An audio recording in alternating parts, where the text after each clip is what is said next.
to Die video for beginners. And today I'm going to be working a little bit on building. Getting ready for the 7th day horde. So my hopes are to show you a couple of different designs for a home that will help you survive on the 7th day. Now, without something like concrete, it's going to be a bit difficult to produce a home that is secure. So we are probably going to have some issues with zombies breaking in on the 7th day, but we're going to do our best to try to find a way to defend it. But what we'd like to do now is build a home from scratch. And I've said it before, but I'm going to say it again for this video. Ooh, a bit of lag here. Building a home from scratch is ideal because these prefab houses have the issue... Whoop, hang on, plane flying overhead. There we go. They have the issue of zombies spawning inside of them, and that is not good for your home. You don't want that. If you can find a pretty home, sometimes if you plan just right, it can be worth it, but it's not great. It's not great. So what we're going to do is we're going to gather some materials, and we're going to start to build ourselves a home. Now, if you're unfamiliar with the 7th day mechanic, let me explain how it works after this update. This is Alpha 15, this is PC. If I understand correctly, they have not yet updated the console versions to this build, so you have a little bit of a different system. So, right now, as it stands, every 7th day, so Day 7, Day 14, Day 21, and so on and so forth, you are going to get a nighttime horde that comes right at 2200, and they are going to come to each person that is online and in the game. And you're going to get a constant stream of zombies throughout the night until morning, whatever time you have morning set for. Since this is a game for beginners, I did set my days short because I felt like it is a good way for people to learn to have nice short days. So what we're going to do is we're going to work on we're actually going to work on a couple of nice designs that I've used that work well with zombies.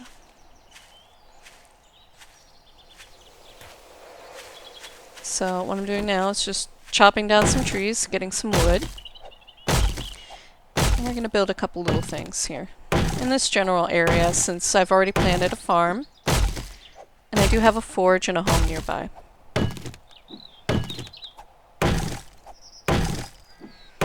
Now, if I could get concrete, that would be wonderful, but I don't think that's going to happen. I don't think I'm going to manage to get concrete in time. So we'll just get something set up, get it started.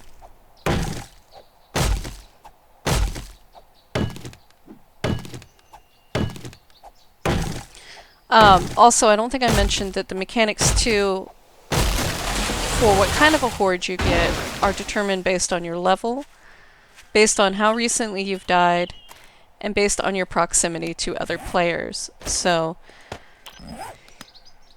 you can hunker down with a friend. Just keep in mind you're going to get more zombies. And that's okay. If you are not comfortable fighting a horde by yourself, and you have a friend you want to fight a horde with, go for it. Don't be too afraid to do that. Now, there is another method for dealing with hordes that I can talk about, but it is dangerous. It requires a little bit more experience, but it works well. You just have to be willing to die. And that is taking and putting your points into, let's see, where is it? Run, Forest, Run. grabbing either some coffee or some beer and keeping it on your bar and just spend the entire night running. Don't stop, just run. And I have done that a few times before I've built a house that I feel is capable of surviving a horde. And I do that because I tend to be really picky about my builds. I tend to only build something that I think is perfect because I love building in this game. I will spend most of my time doing that. So I'm just going to show you a few quick designs that I like. So we're just going to go ahead and get these rocks out of the way, because I'm going to build right in around here. And because they have some wonderful iron in them.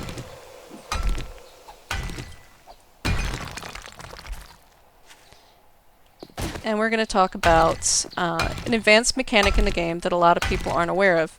As I said, if you're used to Minecraft and building, I've actually, will admit, I have never played Minecraft, but from talking to other people that have played it, there is not really a gravity, well, there is a gravity system, but you don't really have to worry about your blocks collapsing or weights or all that kind of good stuff when you're building. You can just build something cool, make it big and pretty, and you don't have to worry about that.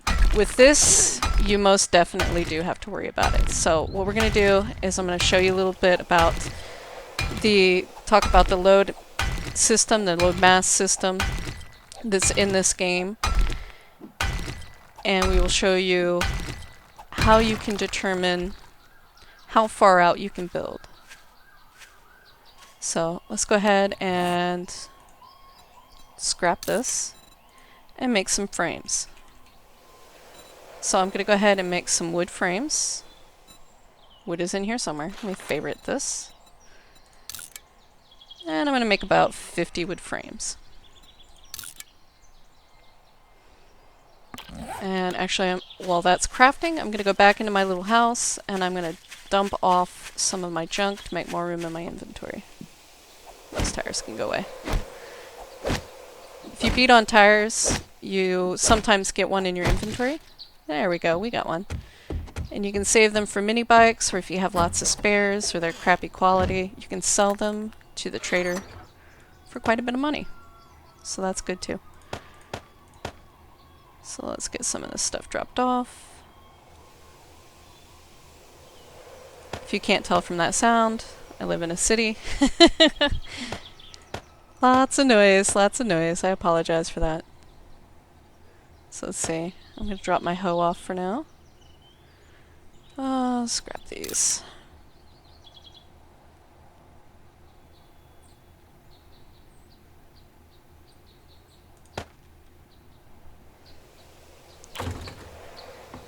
And I'm going to turn on my forge. I'm going to throw this stone in here. Turn it on. Hey! Okay, that sound is the airdrop. Look at that. And there it is, way over there. Now, I have it set to mark where the airdrops are on this game to make it a little bit easier. If you're playing on a rented server or you did not turn on those settings, default settings are that you will not see a marker on your map, you'll just see the orange puff of smoke.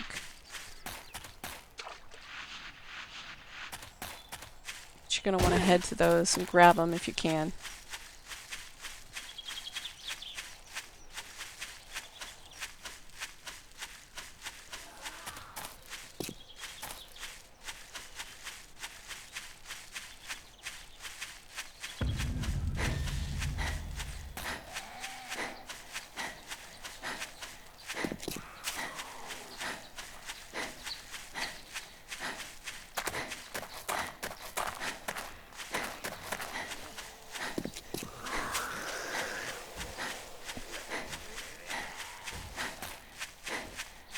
You'll see how easy it is to lose track of them too. If I didn't have this marker, I'd probably now be going, where on earth was it? Ah, I lost it. I lose a lot of them.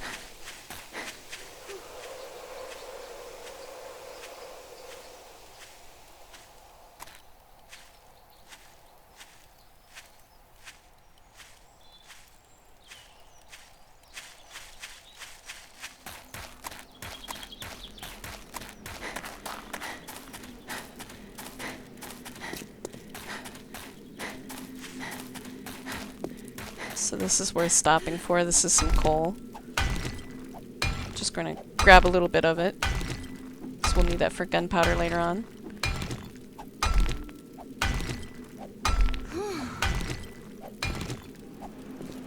That burning sound can be either zombies or just the burning stuff on the ground. So you want to be cautious.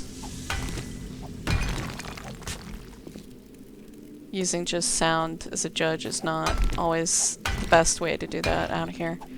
Oh, look at that. My pick's almost dead, so I'm going to go ahead and move on here in a sec. Yep, okay.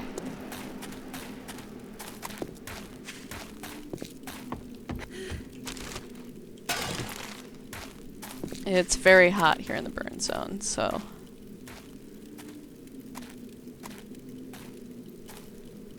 watch your temperature gauge. Should be okay.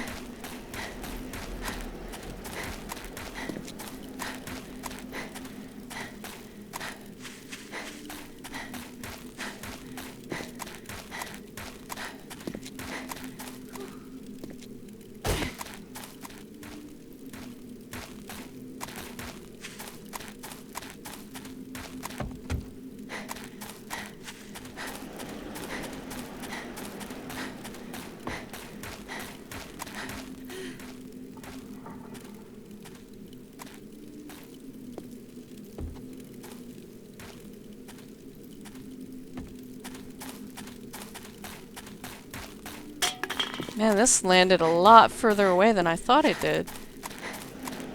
It looked like it was just right over the hill across the water. Here we go. Found it though. Okay. So let's see what we got. Should be some good stuff in here. AK-47 stock. SMG stock. Iron helmet schematic. Ooh, and a spiked club schematic. That's excellent. So we're going to take all that, and we are going to head back to our little spot. That's more coal.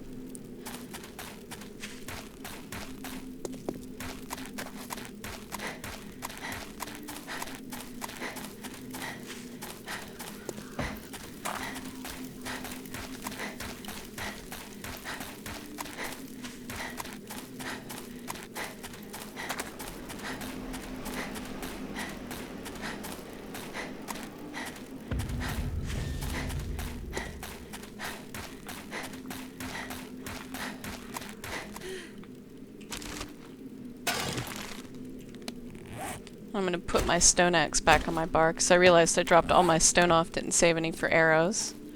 And I have a ton of feathers, so might as well pick up a little bit more stone on my way home. Make some more feathers. Ah yes, so here's something that's interesting too. You'll notice that there's a few nice things in your skills that require your construction tools to be up, one of which is steel, which is something you'll want later on to make steel tools. And you can increase your construction tools by using a stone axe to chop down trees, to mine metal. So it's a good way to increase that if you don't want to build, if you have nothing left to build. So let's go home.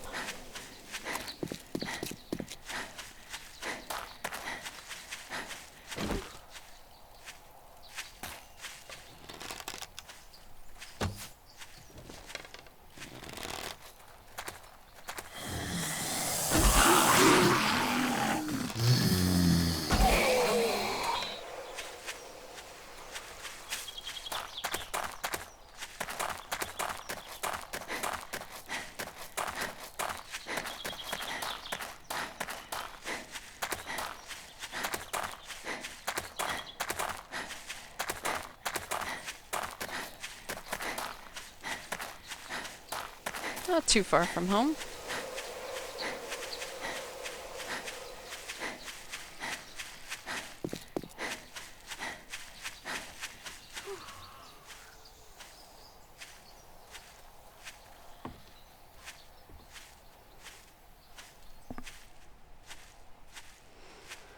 Windsailor says, good to see you back. Currently on mobile, so I probably can't join the whole stream. That's alright. Thank you for joining at all, Windsailor. And I'm glad to be back. I took a few days off from streaming. I was actually trying to get some Ark stuff with some of the holiday stuff, but I don't know. I think one of my Ark mods was acting up because I kept crashing when I tried to play yesterday, so I said, forget it.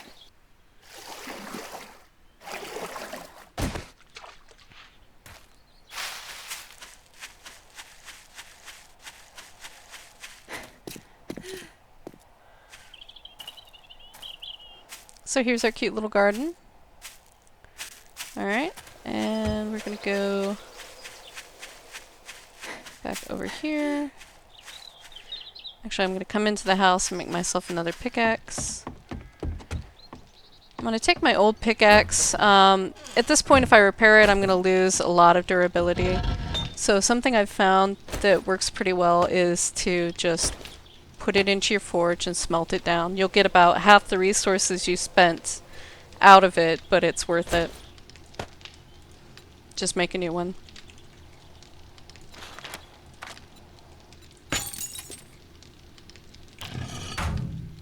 So I think I have enough forged iron in here. See, this is not sorted at all. I really need to do that at some point. But I won't torture you all with my sorting, because I will spend forever doing that. So let's see. We need an iron pickaxe. Here we go. I'll go ahead and just put this here in the bottom corner. And drop off some of the stuff I picked up from that crate.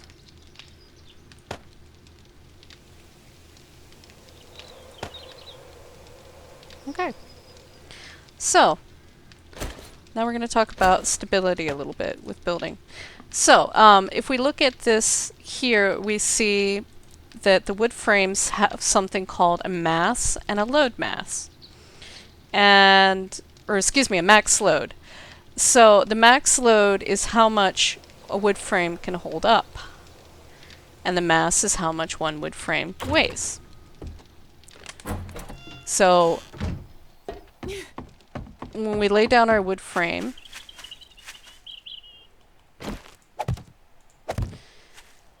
each wood frame weighs 4. The max for a wood frame stability to be able to hold out is 24, so that should be 6, right? Let's see. 1, 2, 3, 4, 5, 6. If we put one more, it should collapse. No, it didn't. Well then, look at that, making me a liar. But I bet we can't walk on it. Let's see here. No, wait, I can't math. It should be 8. Well, I'll be. How many more can I build out? This is unusual. There we go! Finally! But anyway, so you eventually, if you build out too far, things collapse. Why I'm showing you this is because I know sometimes people will be unaware of how far out that they can build with things when they're framing things out, or if they're actually building their structure. They will go too far without supports or walls, or they're building, you know, elaborate multiple floor structure and things collapse and they don't understand why. So it's important to be aware and keep an eye on your numbers, build lots of supports. I think I always, you know, err and I'm a little bit too generous with my supports, put supports far too often, and I feel like that's far safer than not putting enough supports. So, And the stability does change once you fill these in. But let's go ahead and we're just going to make a small structure. So let's say 1, 2, 3, 4, 5, 6, 7, 8. I'm going to do 9. And then...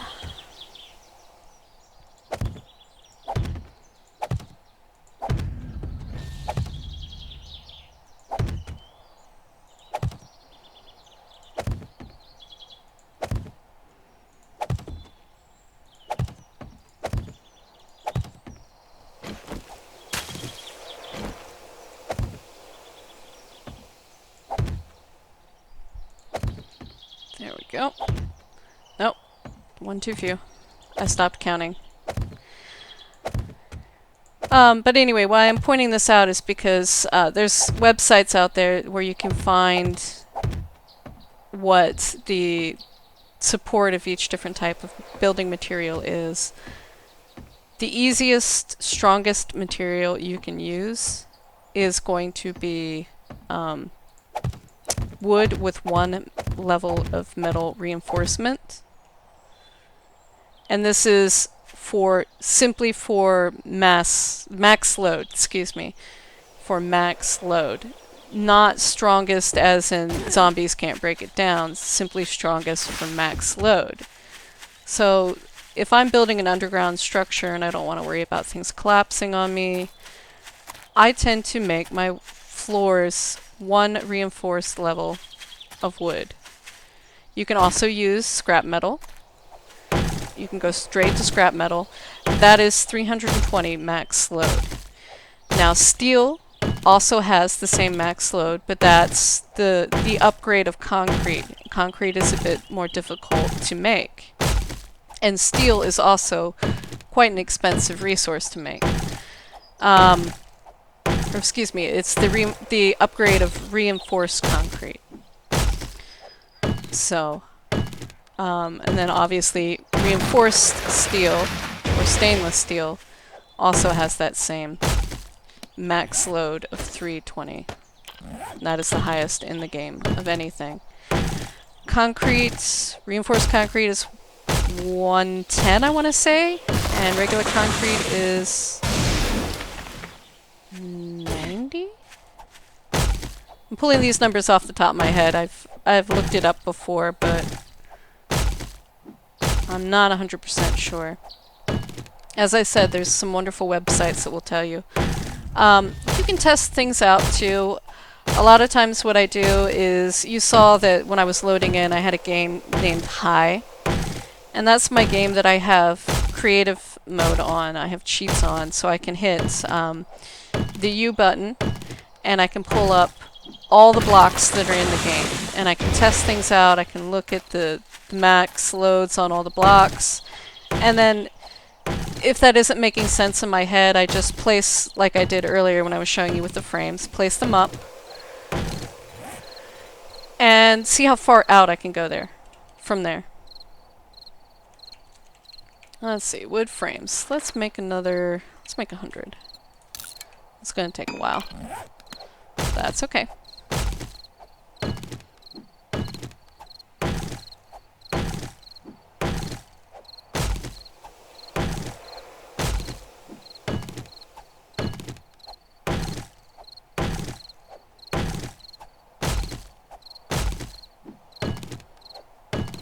So right now I'm just picking up as much wood as I can so I can get this project done hopefully very quickly. And then move on to the next building. So what I'm going to be doing is just making a box. And it's going to be a wood box for now. It can be upgraded with some metal. I may do that for bottom couple of flares. And I'm going to put some spikes all the way around it. But what I'm going to do is something that a friend of mine showed me ages ago. And it's a building practice that I almost always do. And that is avoiding putting in a ground floor door. And the reason is, if zombies are heading towards your building, they're going to be drawn to your door, and that's going to be your biggest structural weakness. So if you want to keep them from having easy access to your building, you put your door up high. So I'm just going to go ahead and build here.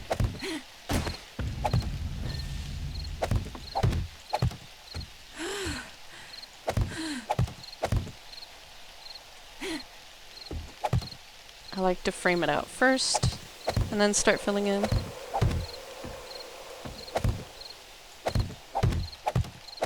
This is going to be a nice big box. Now, if you feel like you want to do something other than a dirt floor, by all means go for it. I will probably eventually dig out that dirt floor and put something nice in. But this is just a nice, simple starter home. So you want to build up 4 high, and the reason is because you want to have a comfortable 3-block wide living area, or 3-block high living area, and then your 4th row is going to be your ceiling. So let's go ahead and put in 1 more row.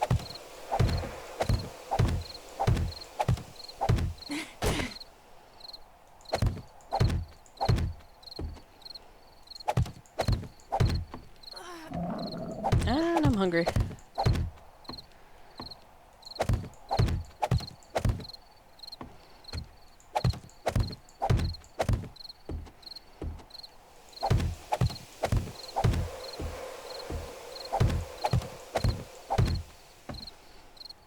Okay. And I'm gonna go run and get some food real quick from this little house. And then I'm gonna start filling things in. I don't care if it's nighttime. I'm not a chicken. Okay, well I am, but I got this. Maybe. Let's make another 30.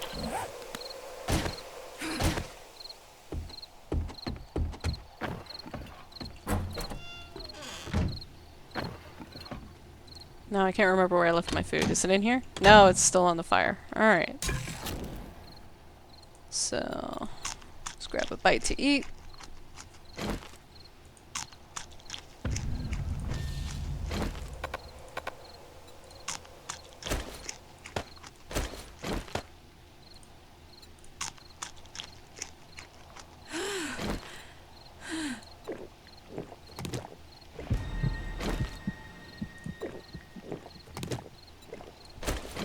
Alright, and that should keep me going for a little bit.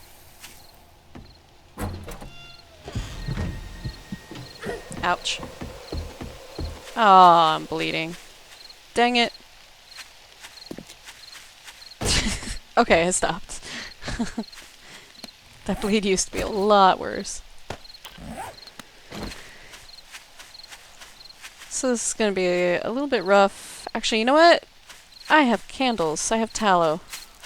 My apologies for running back and forth. I was one of those kids that used to get yelled at for going in and out of the house all the time. You know, your dad would yell at you, "In or out, pick one. Don't keep doing both." Yeah, that was me. That was me, definitely.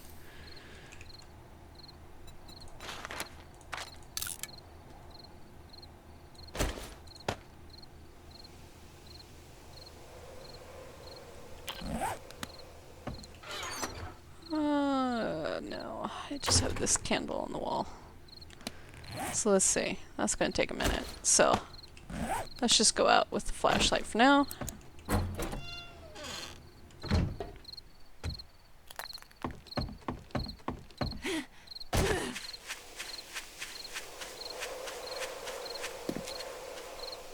And we still have to put a ceiling on, but let's just go ahead and get this part done first. Ah, here we go. Here's a candle. Just gonna throw these on here. And I'll put them on the outside for now. Though I'll eventually grab them and put them on the inside later. Alright. So, 1 hit is first level of wood. We're gonna go all the way up to 2. Eventually we might go up even further on that. Just keep upgrading. Oh, there we go. Accidentally went up 1 iron, but that's okay.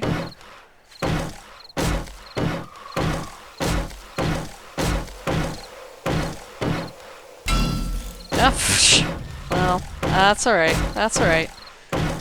Better stability.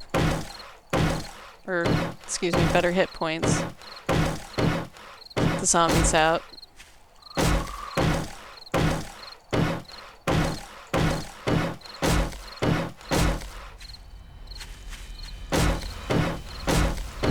You'll notice I'm not putting any ground floor windows in. And this is kind of important too, I think, because you're not going to get them now, but later on in the game, you'll get cops that puke. And that puke will go right through your windows, if you have windows. And it will destroy all of your stuff. So, I don't like to put windows in.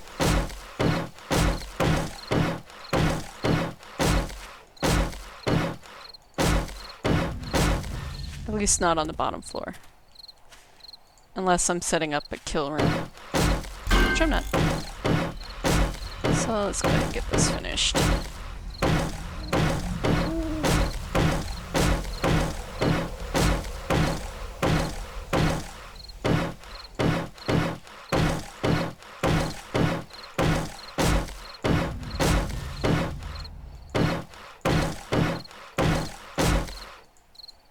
This grass is driving me crazy. There we go.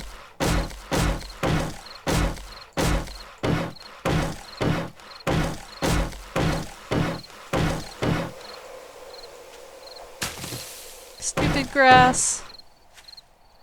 Oh, this is the dark side here.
Alright, so I'm just going to point out that tomorrow is going to be day 5. So I said already that day 7 is the day that you get your horde.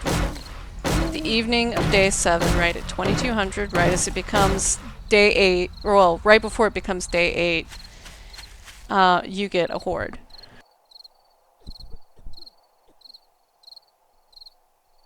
However, day 5 brings its own special hell. Not quite as bad as the horde, but day 5 is dog day. And it is always 2 days before the horde, so the next one will be day 12, and after that, day 19, I think. So you have to keep sort of a mental track of it, but you will get small packs of dogs that will be roving about. So anyway, what I'm doing here now is I've decided to come in and craft a little something for my entrance. This is a little trick that I picked up, again, from my friend Jin. Oh, and PB Mac 36 says, "Ka puke the worst." Yes, indeed, it really, really is. So what I'm doing here is I'm going to build part of my little ramp. What I'd like to do is have iron bars all the way around this little outside house, but I'm not going to spend too much time on this one. What I will probably do is, instead of spending time showing you what I have here, I will show you some finished products over on my other server. But I'm going to give you a little bit of an idea of how to build a ramp so that you don't have a ground floor door on your house. And I'll give you an idea of another type of house that you can build that's, in my opinion, for when you're starting off, a lot safer. It is definitely a proper chicken's home. And I can definitely be a chicken sometimes when it comes to this game. I mean, I have no problem killing zombies, but when you're first getting started, it is totally okay to be a chicken. So you know what? I'm just gonna let that craft. And I'm gonna go out and get myself some more metal. If zombies show up, so be it. It is so dark. Okay, here we go. Flashlights. Show me the way. Show me the way, flashlight.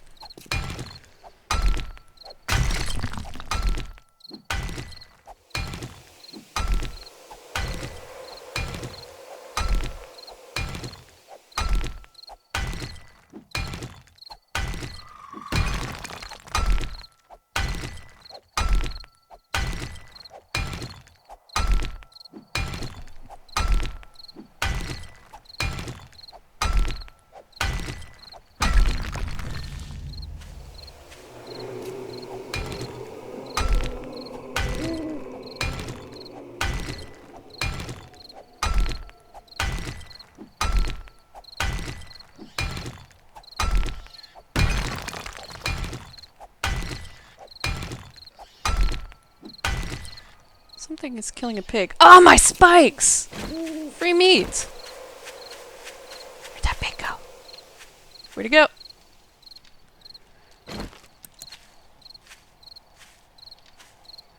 No!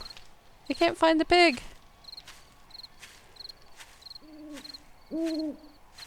Free meat is exciting to me.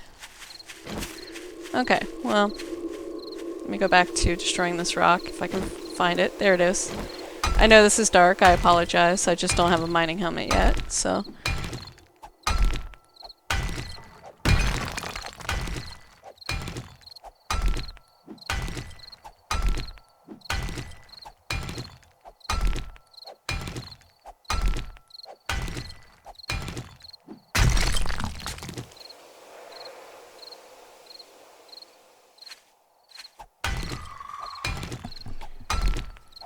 So I'm just going to keep doing this while it's nighttime, since there's not a whole lot I can do. I'd like to be able to see for the next steps. Get everything lined up right. I want one more iron bar. I want to get my ramp done properly.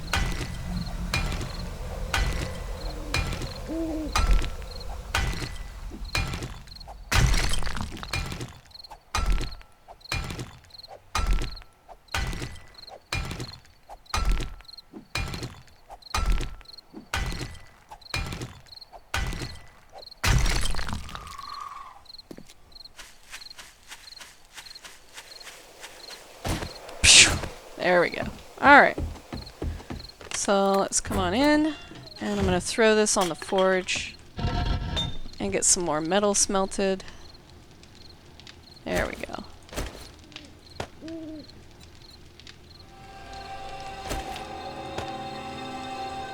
And since I now have a lot of stone, I'm going to make some more arrows in my inventory too. Which is nice, because that will increase my weapon crafting, so. And I can drop off lead, coal, and nitrates. And look at that. I'm getting low on wood again. That is a lot of wood. Alright. So I see here I have 20 forged iron already in here. I'm going to make myself another axe because that one's going to go pretty soon. I mean, I could use it until it's done, but I'll just stop the arrows. Might as well just make a new one. See how this is doing. Okay, throw the clay back on. Grab my iron bars. And we'll let that go for a little bit.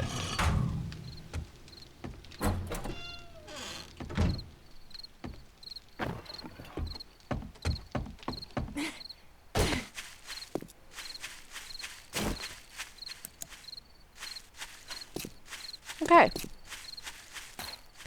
So, planning out where I want the ramp. There's some nice juicy clay here. So I don't think I want it on this side. I'm thinking maybe this side will be good. So now what I usually do, I may have to go get one more iron bar. What I like to do is place an iron bar walkway all the way around my house. Now, if I was building this normally, if I had lots of time and other people with me, this house would have multiple levels on it, and the iron bars would go all the way around. But since it's just me, and since I'm trying not to take up too much time, I'm just going to do a small entryway for now. Well, let's see, how many can I make?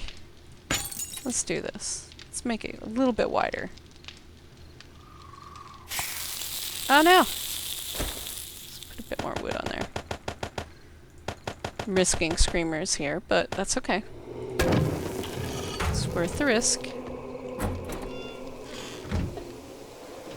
I guess I'm actually going to make it...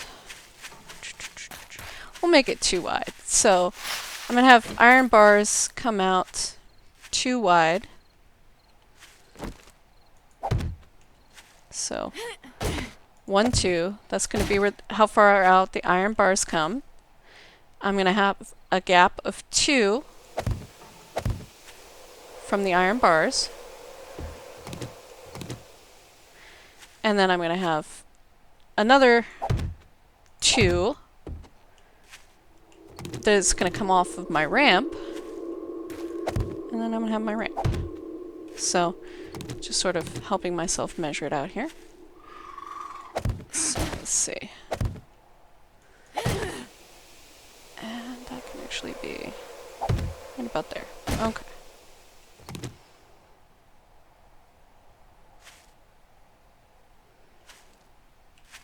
So let's go ahead and fill this in.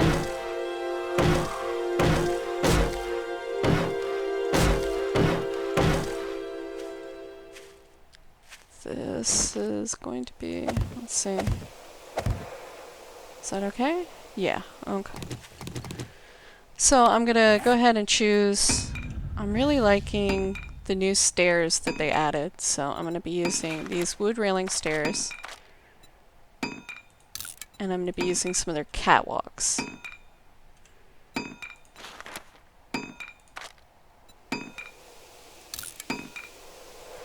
May need 3. Let's see. We'll find out. Sorry, arrows, you have to be stopped again. And you saw what I did there. I just clicked on that to make it stop. So let's go ahead and put this here. These connect nicely. Usually. Okay, it's going to make a liar out of me. It's not going to connect nicely. There we go. No. Come on, connect. And see, if you have issues with things not connecting, you can take a wood frame and just place a wood frame underneath it, like this. There we go. Now I can get it to connect. Pick up my wood frame. There we go. Alright, so we can come up top here. And then we can worry about our catwalks. So, let's put these catwalks.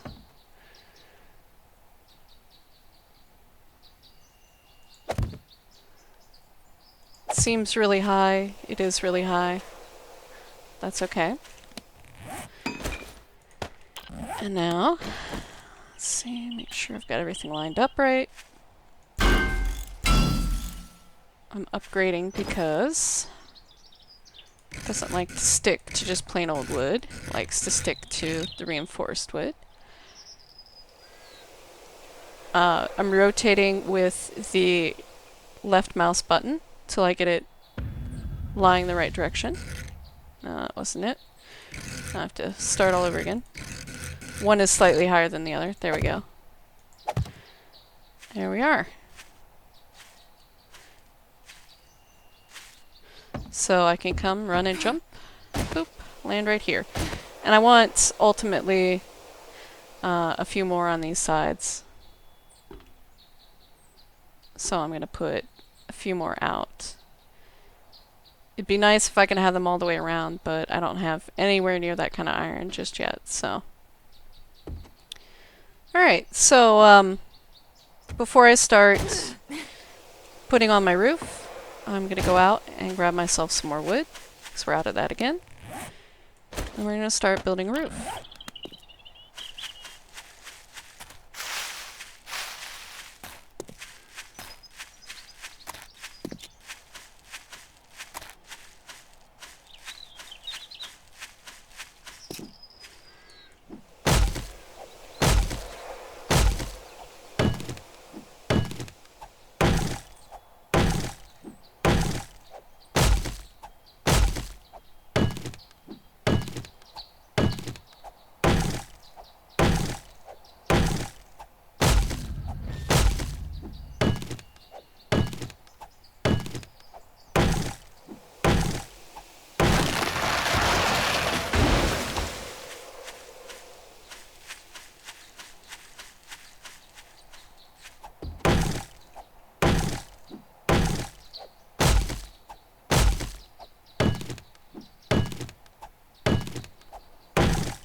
So instead of building a second level for now, it's going to be one level. I'm going to put a hatch over top so that you can get in and out of the building.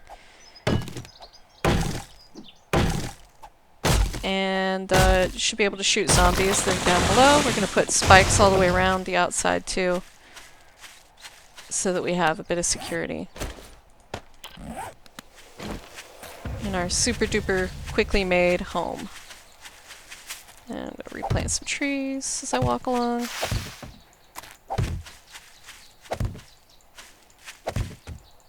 There we go.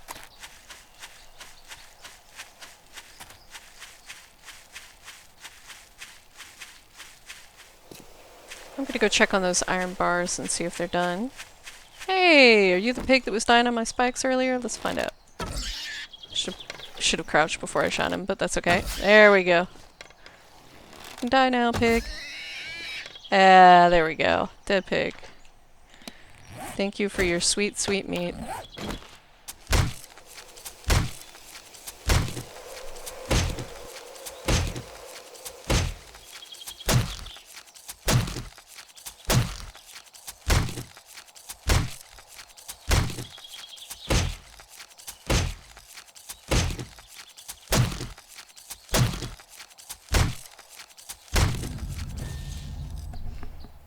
Alright, back in.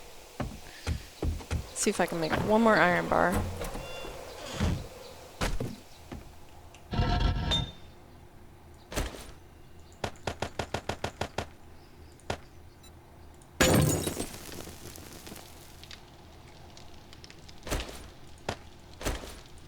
And again, I'm shift dragging with my right mouse button to get it to split the stack. And I'm going to drop off my meat so I'm not stinky. There we go.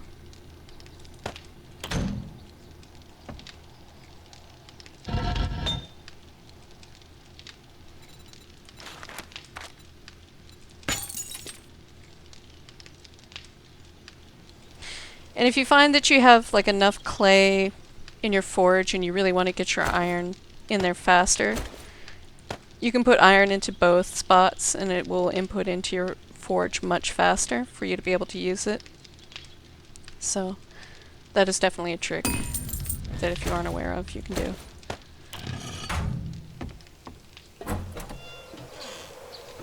Okay, so here we got our iron bars. This will just give us a nice wider area to land on. So I need to upgrade this block here so everything sticks nice.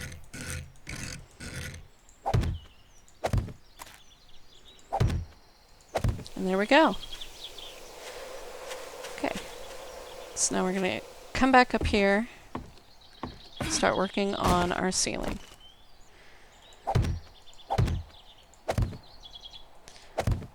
So I'm going to leave this spot right here in the middle open because that's where I want to put my hatch and my ladder and all that kind of good stuff. But I'm going to fill in the rest of the spot with these wood frames. And then I'm going to start filling them in.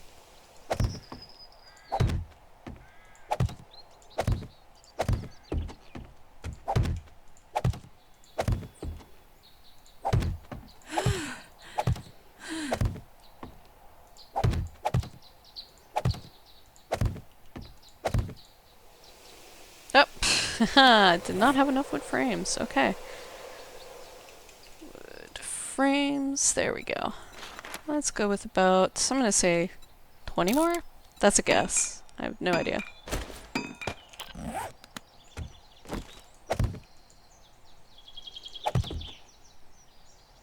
Oops.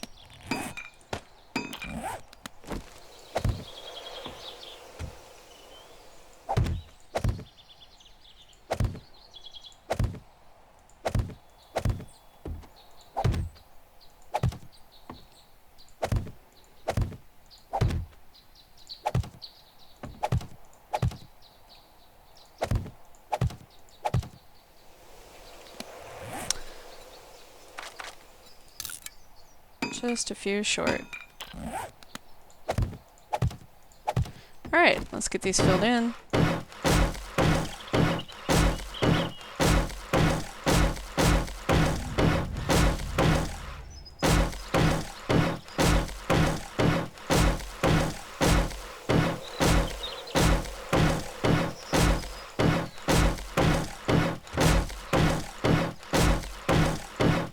And again, to fill these in, I am right-clicking with my hammer out. If you don't have a hammer, you can use your stone axe to do the same thing. It's just a little bit slower. Once you have a bit of forged iron, you can make yourself a hammer quite easily. I believe it only takes 8 forged iron. Let me look for sure. Hammer. Yeah. Claw hammer is, 12 forged iron and 12 wood. Totally worth it when you're building. Wrenches can also be used to upgrade, but they've changed wrenches with this update so that they're designed mostly for taking things apart, so your claw hammer is going to be much faster for building.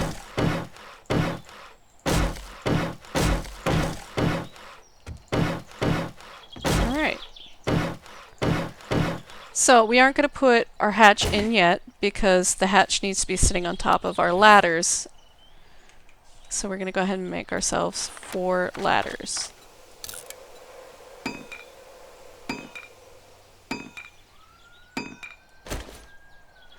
And actually, let me go ahead and I'm going to make 5 ladders because I'm going to show you what happens if you try to place the hatch without the ladder there. Let's make a hatch. Wood hatch. Alright. So I'm going to destroy one of these ladders once I get up here. Okay. Get on up. Crouch. I don't want to deal with that zombie right now. Okay. Oh, that's a horde. That's a small horde. Okay, so hopefully if we stay quiet, they'll just walk by. I want to build! I don't want to kill you! I mean, I will, but I don't want to. Not right now. Ah! Alright, so I have to deal with them because they're gonna destroy my little house. So rude, zombies, so rude.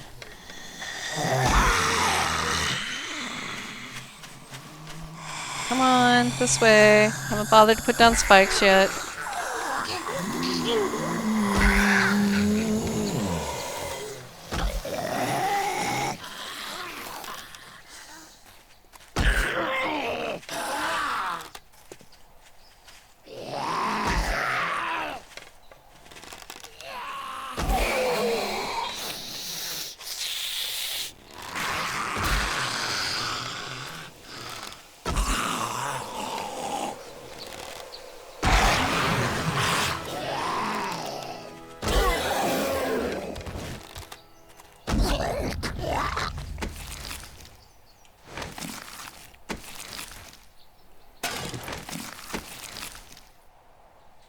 Cowboy hat. I'll take it. Alright. So I'm going to give those bodies a minute so that they're easier to chop up. And then I will cut them up so they don't generate extra heat. But yeah, as I was saying, I'm going to take out this ladder here and I'm going to show you what happens when I try to put down a hatch. Without it, this hatch is going to fall. Well, actually, it's not going to let me place it. See, it wants to place it down here because your hatch needs something to support it. So that's where your ladder comes in. Now, there are other ways to get around that. If you have maybe like a support pillar or block, or I have on occasion used plates and placed them flush with the top up here, and that works as well. However, your ladder will support it. Now, if you look and you see a handle and you see hinges, this is very important. This is why I didn't I didn't choose a scrap iron hatch, because you can't see the handles or the hinges on it very well for when you're placing it. I'd rather choose a wood one and upgrade, so I can make sure that my hinges are opposite where my ladder is coming up. Otherwise, it is damn near impossible to get out of your hatch. So make sure it doesn't have to be opposite. It can be on the side like this or like this, but you never want it like that, ever. Place it like that. Then you can come in and out of your building with ease. We're gonna upgrade it. Ta-da! See what I mean though? It's very hard to see where the hinges are on this, so it's worth spending a little extra metal to upgrade it. So now, this design, you're going to need to get used to jumping back and forth. Get yourself accustomed to it. Feel comfortable. I sprint and jump.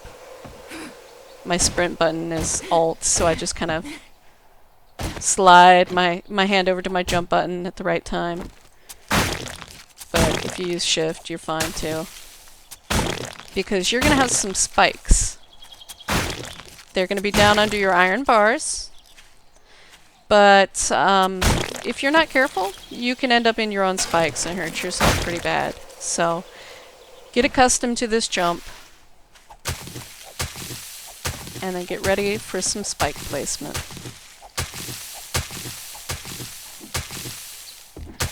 So let's go ahead and let's clean this up a bit. And get it ready for our spikes. So I'm just going to punch the grass. And I'm going to do 2 rows of spikes. Normally I would do 2 rows of big spikes. Just because the big spikes, they live a little bit longer, but I'm going to do some short spikes. They're more expensive, but they do more damage to zombies now. And these are definitely changes that they added with the latest patch. So, we're definitely going to need more wood, so let's take a minute to go do that. I don't really like that there's a ditch there, but there's not much I can do about that for now, so we're just going to ignore it. And we're gonna go get some more wood. And I also have to remember that this is dog day, so I might have some visitors show up while I'm out getting wood. Also, there may be some screaming if there's dogs. I'm just warning you now. That does happen.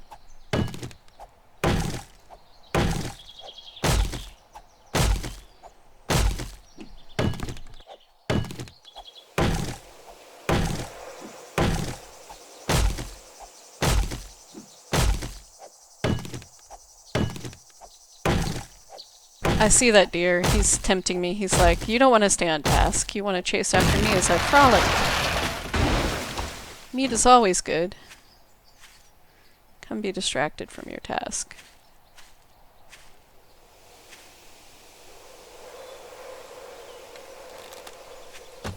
Yeah. Here's a pig. They're easier. But, no.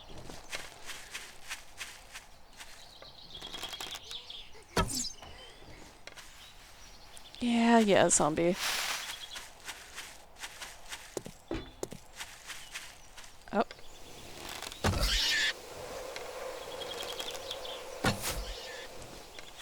You should bleed out. No, don't bleed out in the water. Don't bleed out in the water.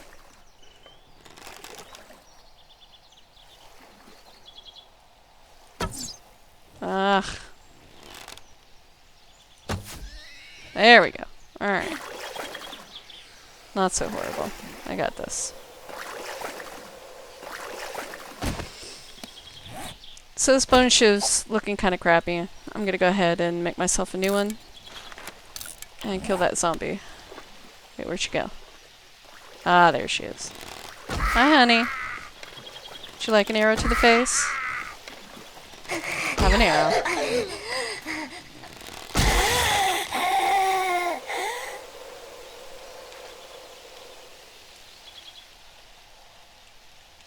She's rolling away. I can't loot her.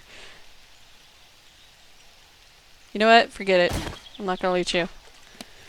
Okay, so now we have a nice orange bone shiv because I've been crafting all those arrows. That's wonderful.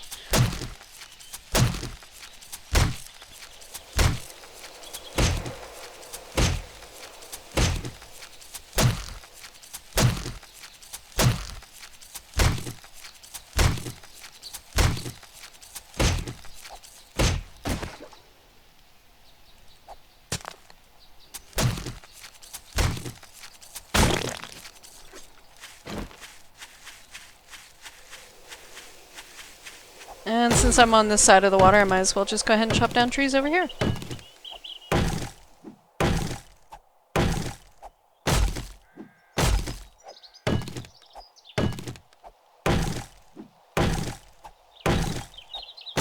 So, while I'm here, I'm gonna get some spikes crafting my inventory.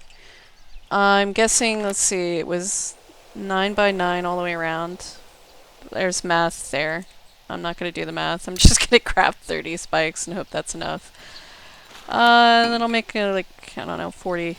No, I can only make 6 of those. Well, that's okay. We'll make 6 of those. And then we'll just keep chopping down wood. And get as much as we possibly can. Because we always need wood, so. I'll take the little tree too. Might as well. Put the seeds on the bar.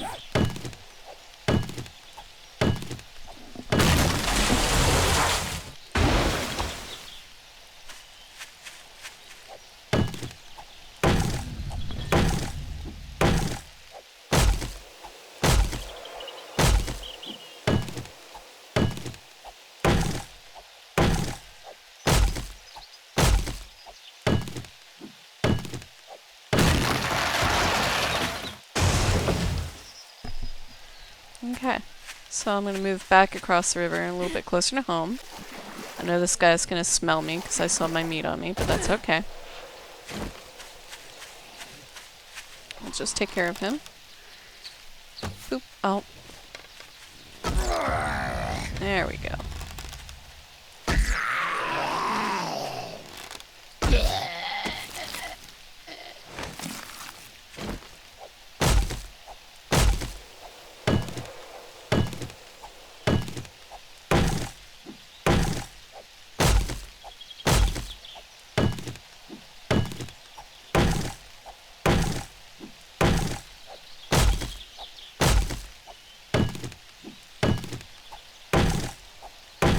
My brain is starting to math. I think I'm going to need another 10 of the big spikes, if I'm not mistaken, but I will craft all of those when I get back.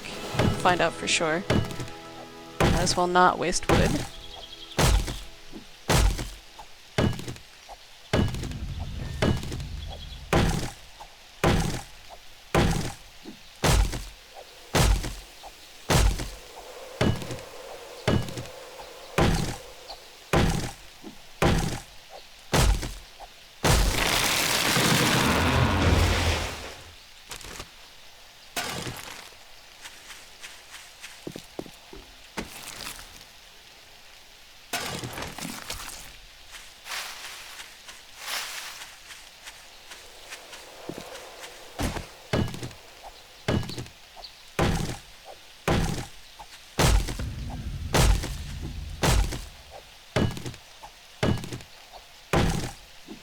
It used to be that these trees would fall on you and kill you if you weren't careful.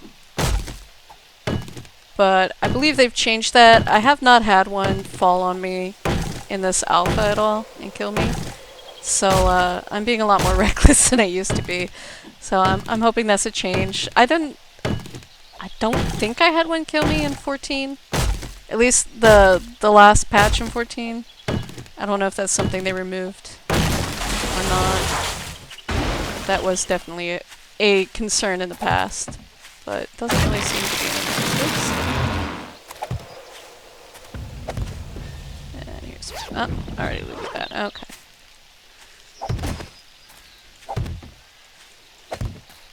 So I'm going to stop for a second and just point something out. You see the ground here looks a little bit different. See these little gray patches? What this is a new thing to Alpha 15. It's an indication that somewhere below ground there is, at rock level, there is an ore deposit of some sort. So if you were to start digging right around there and mining out the rock, you would find some ore, which is really good to know. So let's go ahead and start placing some of these big juicy spikes.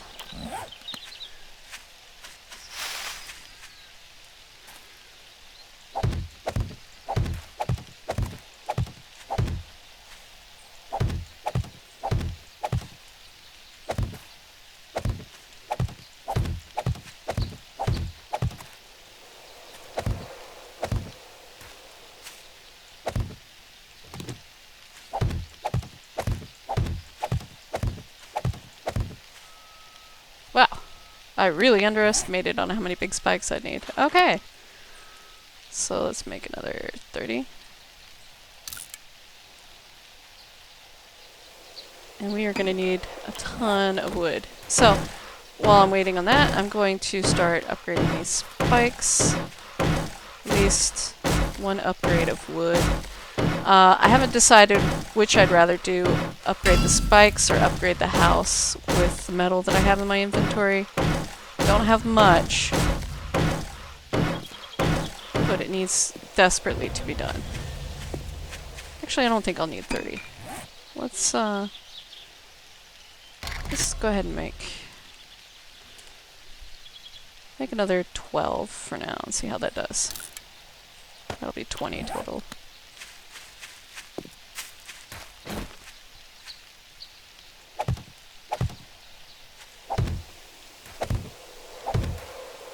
If I had more metal, I'd do both. So we'll just see. Oh, that's all the spikes I need. Okay. So now we're going to do short spikes for the rest. But not until after I have upgraded these things.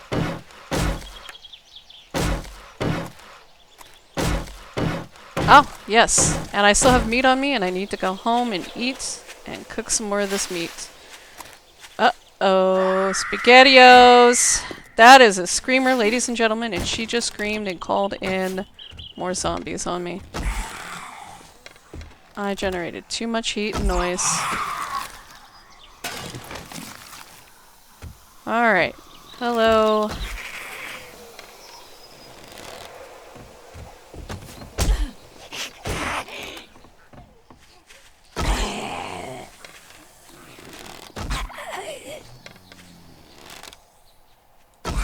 Not too bad. She only screamed once, so she's not going to send too many awful things at us. And our level is low, so not bad stuff coming for us. Now, on my main playthrough, when I get screamed at, I get cops, I get miners, I get all kinds of really horrible things coming after me. It's awful. So, heat, I don't think I've mentioned it, maybe I have, is generated not just by forages, fires from campfires. It's also generated by activity in an area, if you're chopping down trees, if you're building, bodies, if you leave bodies behind. That will generate heat, so clean up your bodies and be aware if you're doing a lot of stuff in one area, you're going to generate a bit of heat, so just be careful.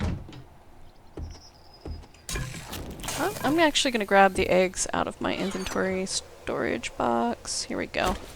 I'm gonna make some bacon and eggs. And here we go. Here's some wood, fire.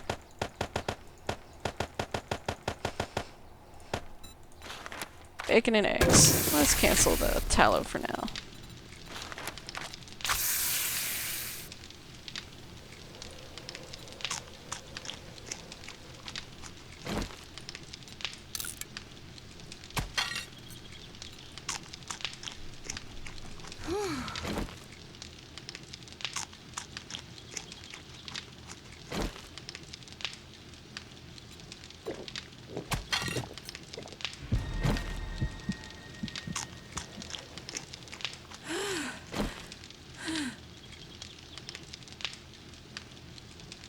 Why I like bacon and eggs, you'll see there is no decrease in hydration and also more fullness and wellness associated with it, so it's nice to have those. But they do require eggs. Save your eggs. If you aren't making bacon and eggs with them, you can make blueberry pies, which don't stink. That is a wonderful bonus.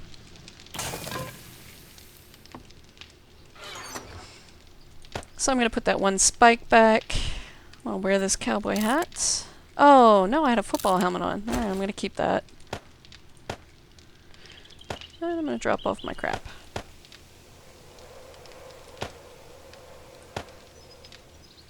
I'm going to drop the rotting flesh for now. My box is getting a bit full, but that's okay. Okay.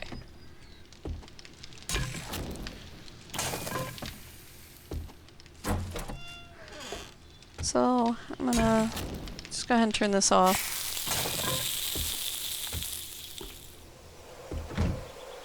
And get back to work.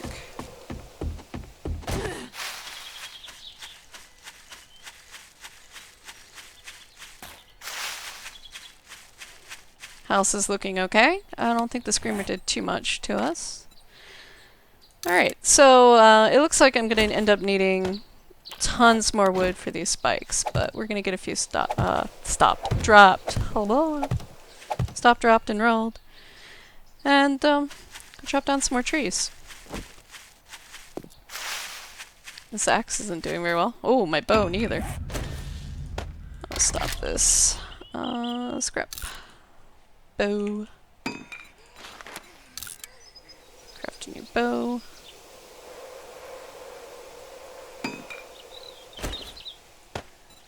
And spikes. Ah, you are too close.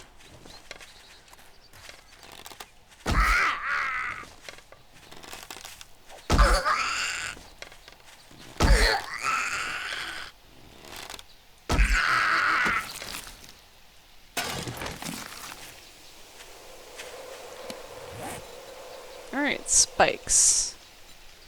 So let's make some more spikes. Go chop down some wood.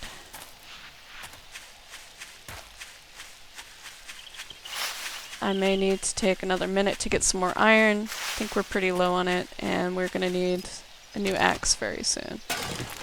So let's just see how much wood we can get chopped. And then we'll get back to it.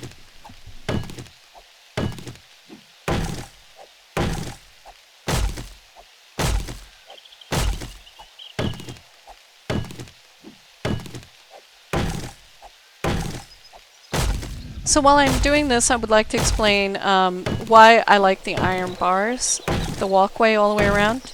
So if you have a second level to your house, like I would like to do with mine, and I like to put my sleeping bag up high on the second level. Uh-oh. The axe died faster than I thought it would. No! Maybe I'll make a stone axe. What you're going to want to do is have a walkway where you can kill zombies easily over your spikes. And the nice thing about the iron bars is you can shoot a bow through them. So that's why I like using that, because you can walk all the way around, shoot a bow, shoot a gun. Metal trussing used to be the thing to use. You couldn't shoot a bow through iron bars. and it wasn't very sturdy, but then they changed things around. Metal trussing became less sturdy than iron bars, and yeah, they're just sort of the end-all be-all for a good walkway and good zombie defense.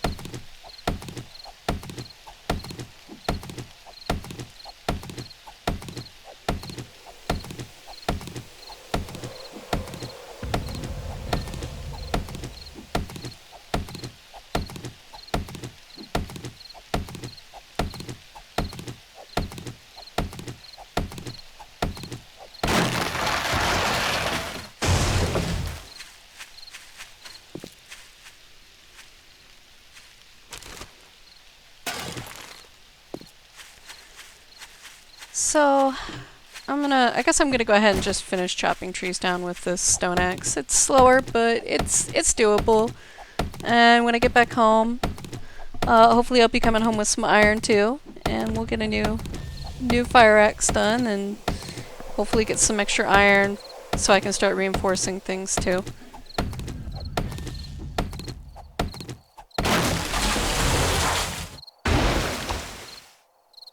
See how many spikes we have crafted? A lot. I'm gonna go ahead. Yeah, that works. Okay.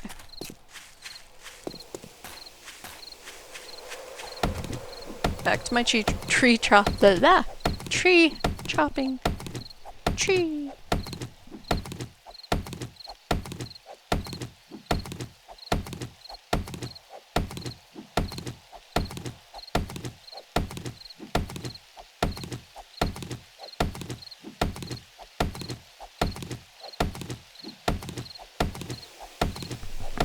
Best thing about sitting here chopping down trees is you can drink coffee or tea if you're a coffee or tea drinker.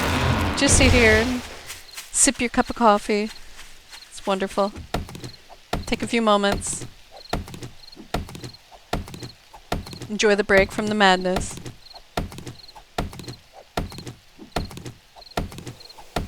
So you'll hear me mute myself every so often just as like, okay, I'm gonna take a sip of coffee. This is nice. If you're a smoker, which I don't advocate, you can, but, you know, if you smoke, you smoke. Who cares, you know? Take a drag on your cigarette. It's great. You can be the person that goes collects all the resources for your friends. Alright, so my crafting queue is full. I'm done chopping wood. So we're gonna go get some iron here. Use this pickaxe up. Just get it done. Make it go away.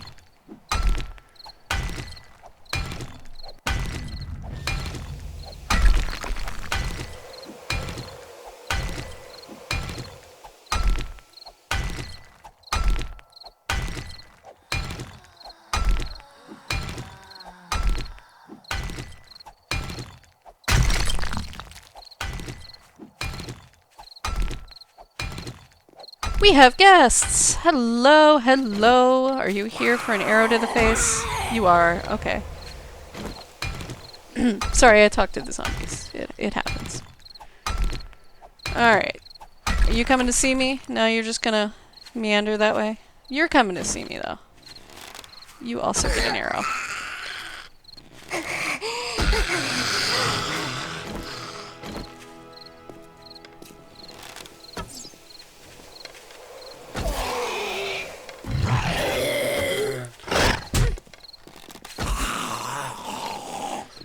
Alright. This one doesn't want to die. There we go. I think we're actually in proximity of our two houses, which will cause heat to build from these bodies and from all the work we're doing over here. So I do need to be mindful that another screamer may show up. So.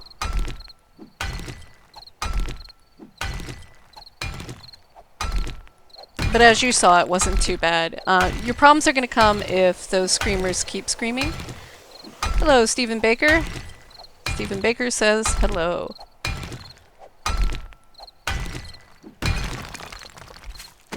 So I'm just doing this because I need tons and tons and tons of resources. You know, I'm going to use the knife here. There we go. Pickaxe is not good for chopping up bodies. Hi, crawler.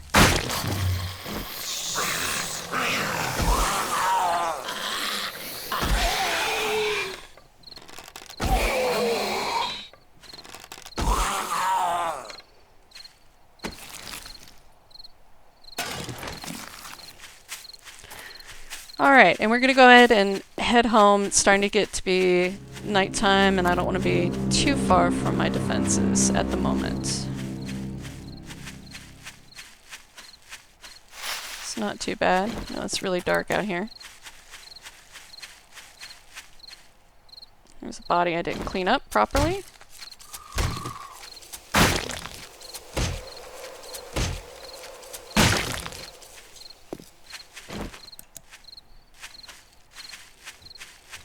So I am going to go back to the old house and use the forge a bit.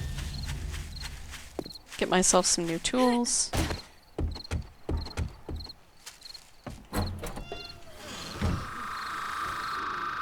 And I'm sensed. Well, oh, hey, hi. Yep, that was dumb. That was my own fault. How you doing, big guy? This is going to be my death. I don't think I've died yet this playthrough, so let's, that's okay. There we go. Hey! Alright.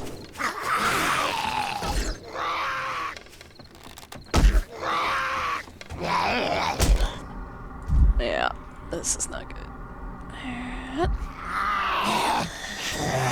There we go.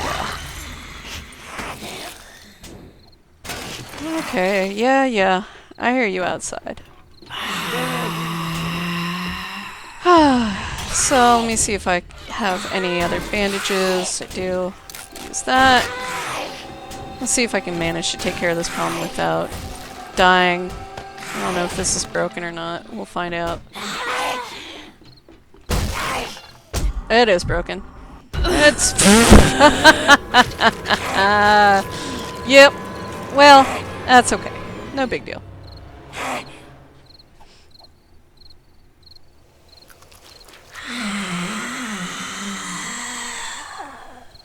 So, what I'm going to do is spawn near my bedroll instead of, is it noisy? Stephen Baker says it's noisy. Do I have a lot of background noise? I live in a city, so I apologize. I'm going to spawn near my bedroll instead of on my bedroll, and I'm going to crouch. And I would really love to head in there and get my stuff, but since I have things set a little bit easy, since I'm showing you guys sort of the easy way for beginners to start off the game and get accustomed to it, I have it set so that I only drop my toolbar, which means I can still work. I still have things I can do and wait until morning to go back to my house. So I'm going to drop spikes at my new home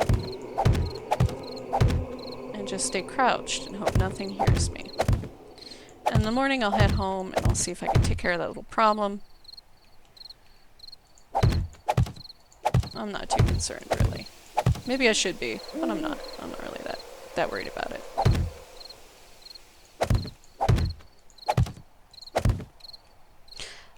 Like I said, that was definitely a problem with that location, was that it's very hard to defend that little house with the water there. From the time that I lived there during one of the playthroughs, doing underwater defenses was just absolute hell. It's not a good spot to live permanently, but it was a good, nice little temporary house there. So, I'm not worried about it. If it gets destroyed, it gets destroyed.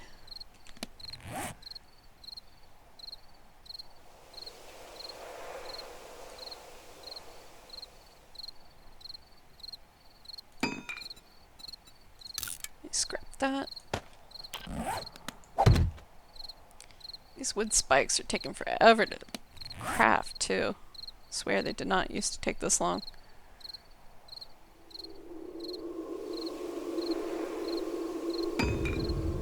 Oh, the zombies were noisy. Okay. Yeah, they were noisy. Yeah. That was really bad timing. They just happened to notice me right as I went into the house.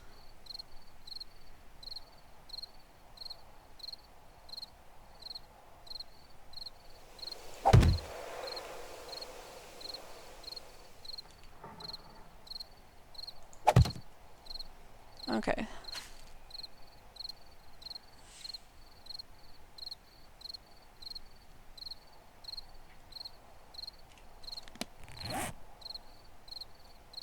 Why are you so slow, Spikes? Why are you so slow? So while these are crafting, I'm gonna go sit somewhere nice and safe-ish. Since I don't have anything on me. All my good stuff's in there. I guess I can actually make a bow. I do have my arrows. These spikes are taking up a lot of my time crafting. Let's go ahead and make a new bow. Ooh.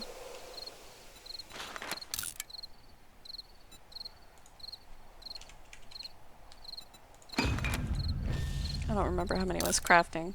Just go with 12.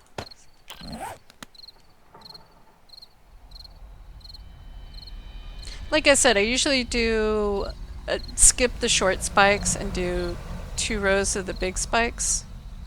2 or more. But I decided to try out the short spikes. But I will show you, again, the iron bars.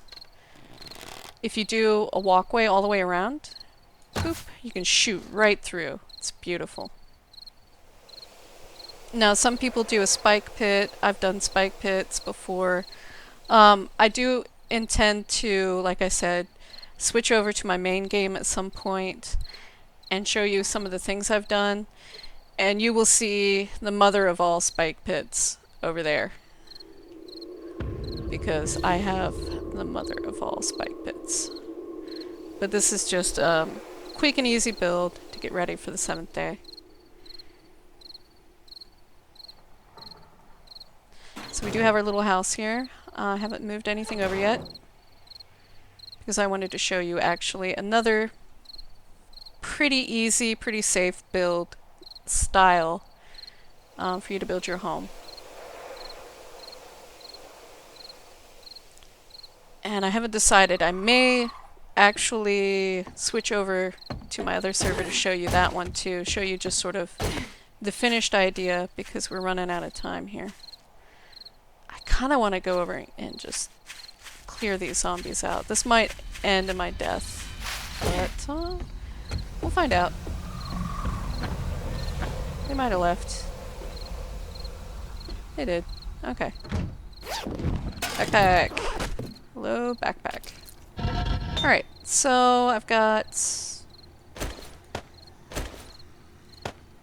minutes worth. I think we can run it for 7 minutes and be safe.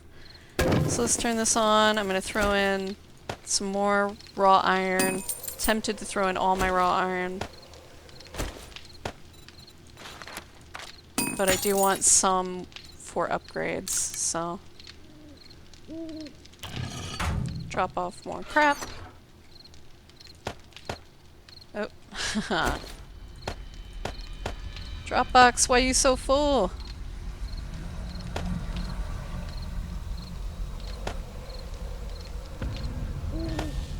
Running out of room here. I need another Dropbox. Might do that real quick. Oh, storage.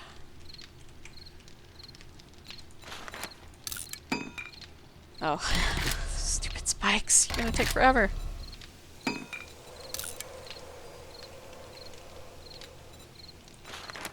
Huh.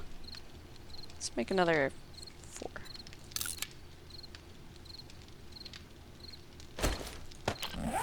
And again, I really need to sort, but I'm not gonna force you all to watch me sort because I will sort all day long. You have no idea. It's bad.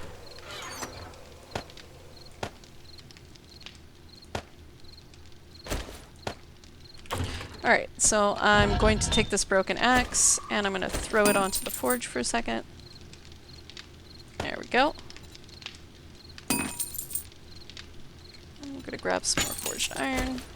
I'm going to make myself a new axe.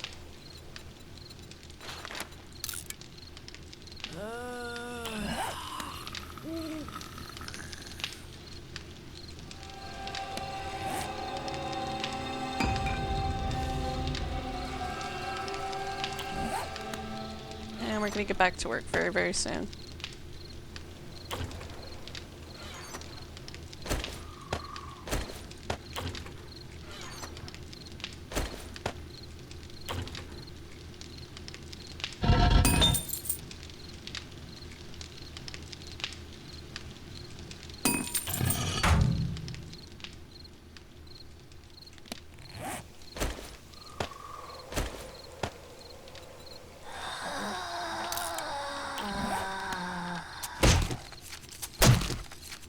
Trying not to make too much noise.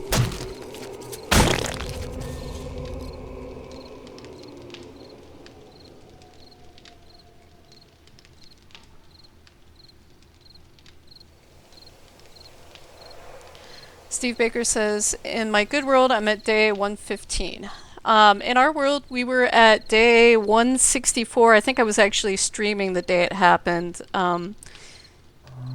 Our server got all screwed up, the website went down, and I kept hitting restart.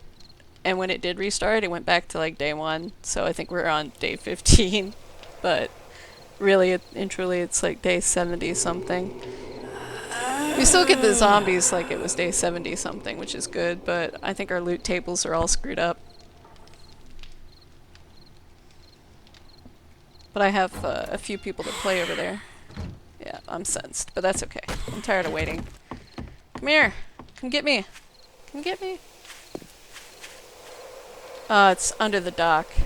Yeah. Okay. So moving on. Coming over here to get all these little spiky things done.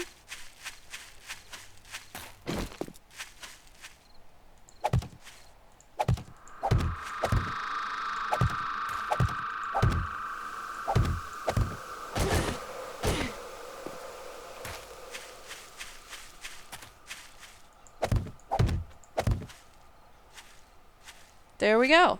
So we have 2 rows of spikes all the way around.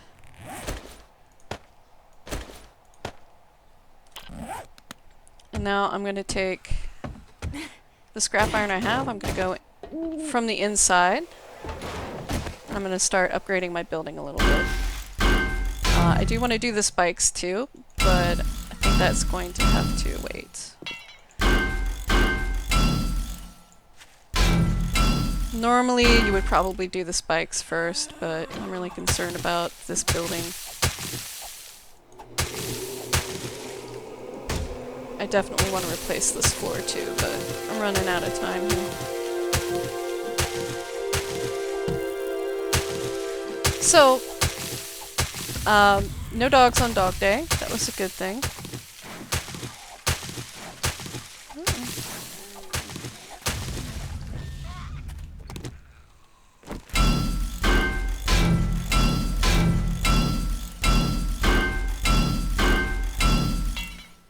And we're already out of scrap metal. So you can see that goes real fast.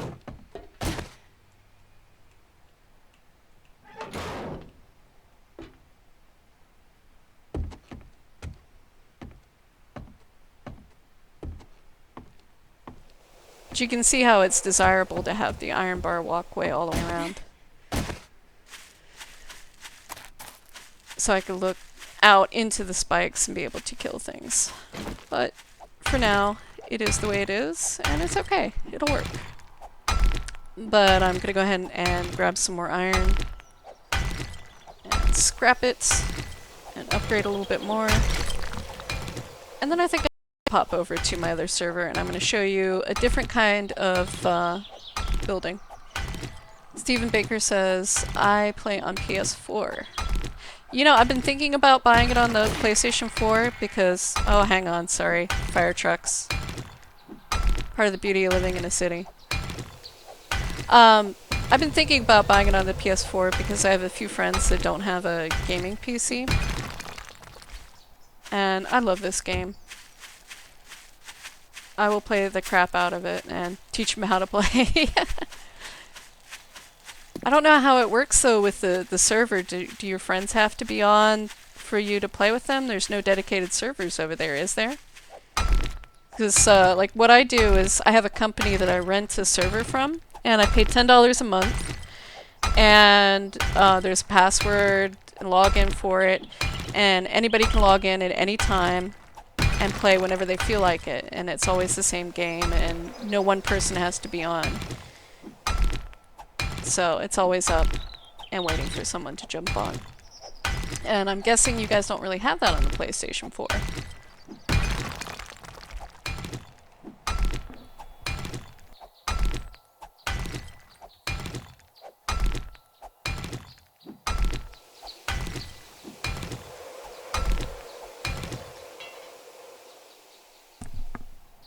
I know Telltale's running it though.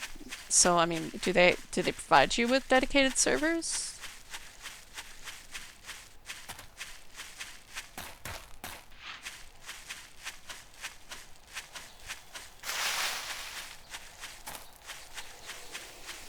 Okay. Yeah, see, that was the only drawback to me.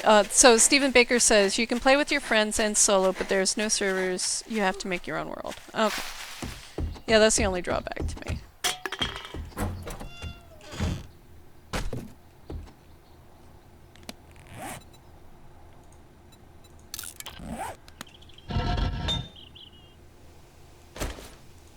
Still would be fun though.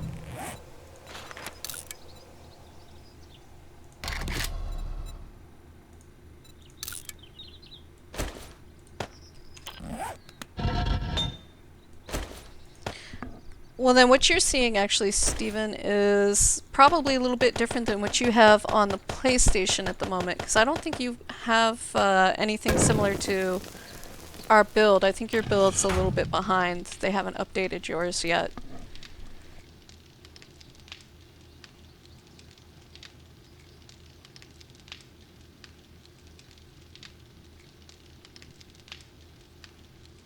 From what I was reading, Joel from the Fun Pimps says they're working on it, but yeah, we're last time you guys got stuff first, and this time we're getting stuff first. So you're getting it. It's just not there yet.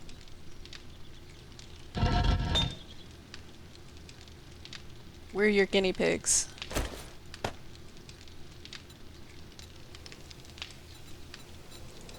I wonder how many iron bars I can make. Nah.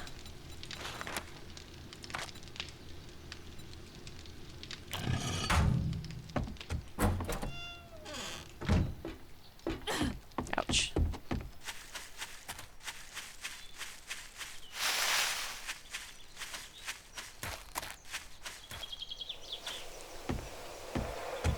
So yeah, we have some really cool stuff on the PC.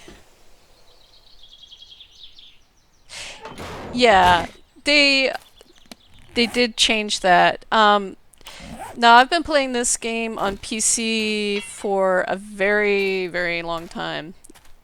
And they have changed. Okay, so Stephen Baker, I'm sorry, he says you can't get raw iron, you can only get iron. They have changed the iron system so many times. When I first started playing, you would go down into a mine and there'd be like one piece of iron every, I don't know, 5 blocks of stone. And when you hit it, you would get an iron ingot. That's what you would get out of that iron block. You get an iron ingot. There was no forging.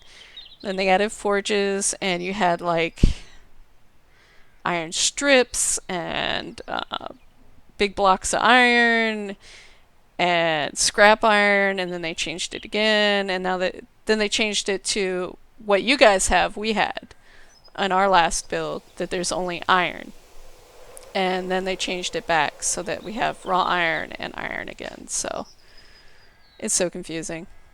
This game has changed so many different times. No, I did not want to do that with my forged iron. Oh, oh well. This is taking forever.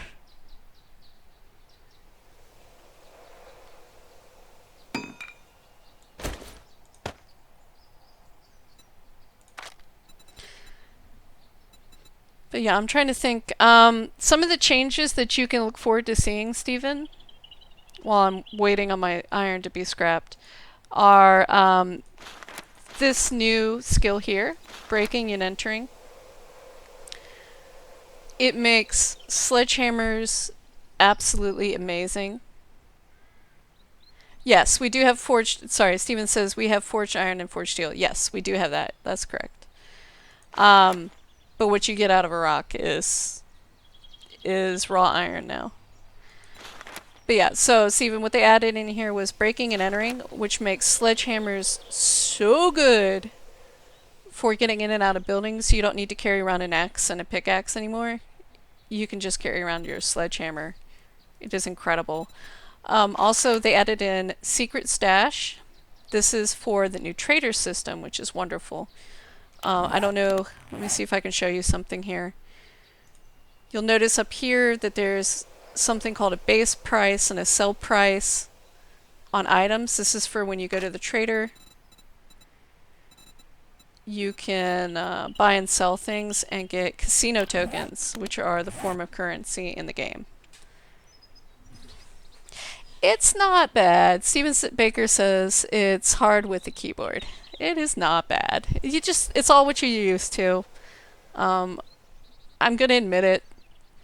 I was a console girl for very many years until I switched, and I tried to blend in as a PC master racer, but yeah, I was originally a console person. So, you get used to it. To me, it's now actually easier with a keyboard and mouse, but it took a long time for me to get used to it.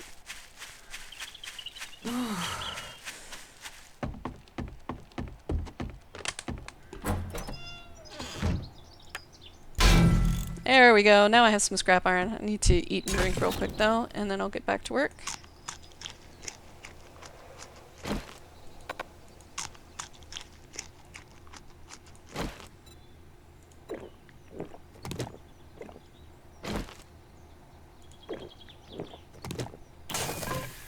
Alright, so after I do these little bits of upgrades to this house, I'm going to switch over to my other game, and I'm going to show you another really good build style.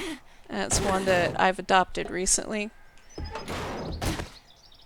It's one I've known about, but I was always kind of like, nah, that's the chicken way to build, and I just kind of never did it. But it's good. It's worth doing. At least trying out. Oh, I'm already out of iron. Well,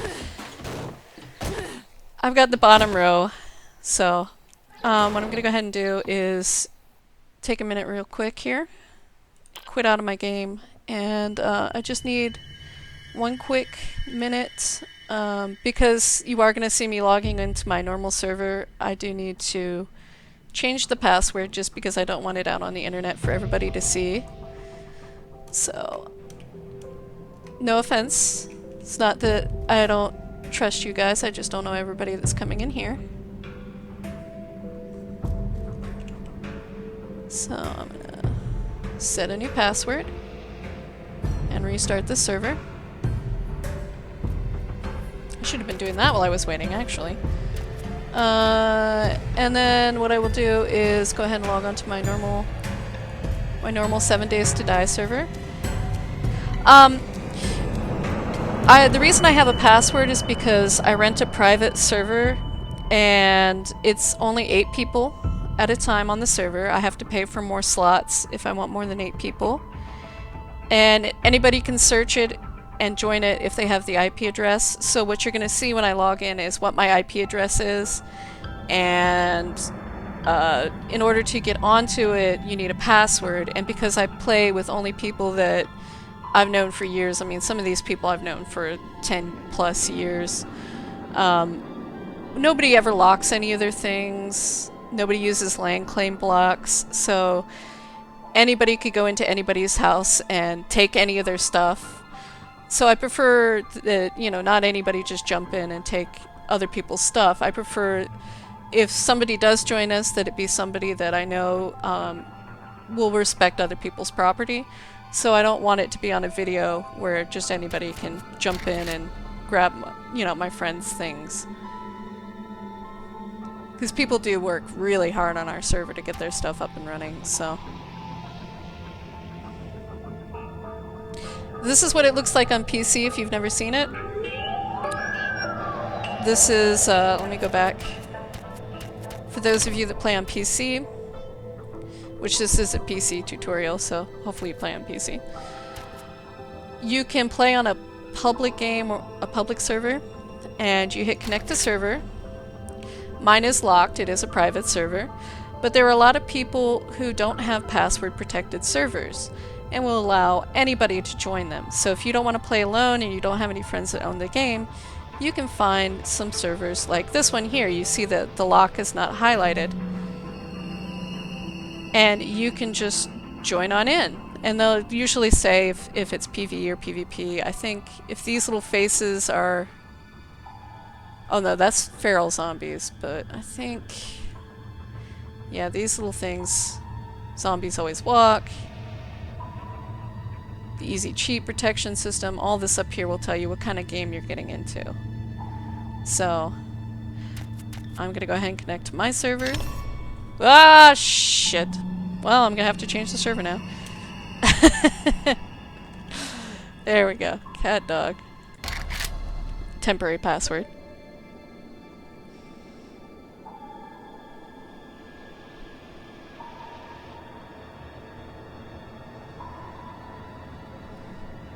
And I'm going to jump in and I'm going to show you a different style of building so that we don't waste time before the 7th day. And this is a really good little bunker design. And I think I'm going to... The last place I logged out was at my first bunker, which is not the fancy concrete bunker. It's just the simple little wood bunker. If that's not where I am, I'll just build one real quick.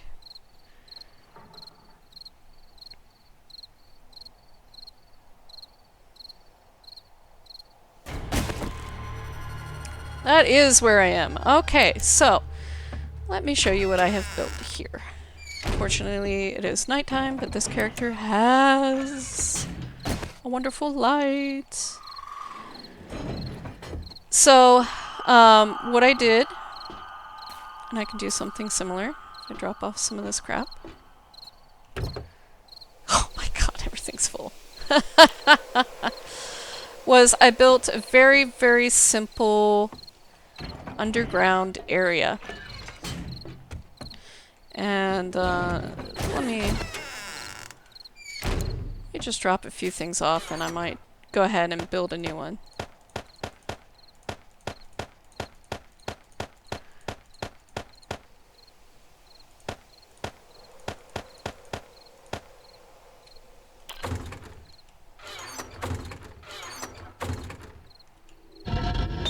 Any iron in here? No? I really have nothing left in here. Okay. I was hoping I had a shovel somewhere around here. Ah, here's some iron. So let me go ahead and get this loaded into one of my forges. Hey, there's a bit of iron in here. And my wood should be on my mini bike. If not, I saw an axe in the drop box.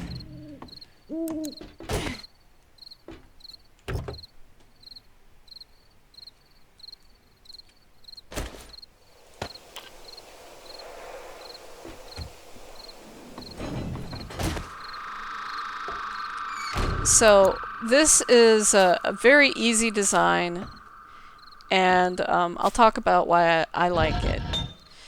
It is designed to keep zombies from basically having anything to beat on at all. What they do is they come, they check out your house, they walk over top of you. Zombies can dig down some, it doesn't happen often. So basically, they'll just kind of shamble around and walk over top of your head and not really know what to do. Now, when I was first playing in this base, I did have a problem where on the 7th day, I was trying to run and I died, and I ended up spawning on my bedroll in this house, and everything that had been chasing me spawned over top of me. And in the morning, when I went to leave, they were all still up there, and I wasn't being careful, and I did die. So there is that issue, but it can easily be prevented if you have some spikes up there and a little bit of protection. So what I'm going to do is I'm going to make myself some tools, and I'm going to make another bunker identical to this one across the street.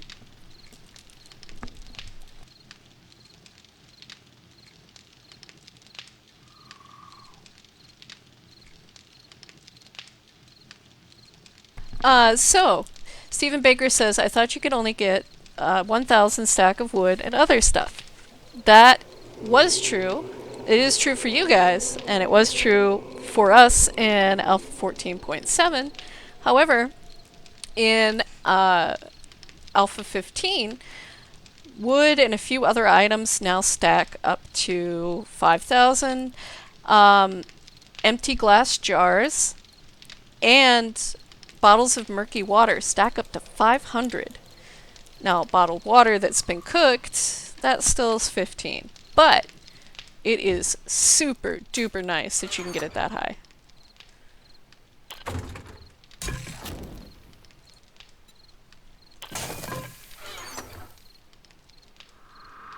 I have quite a bit of meat in here. Let's cook it.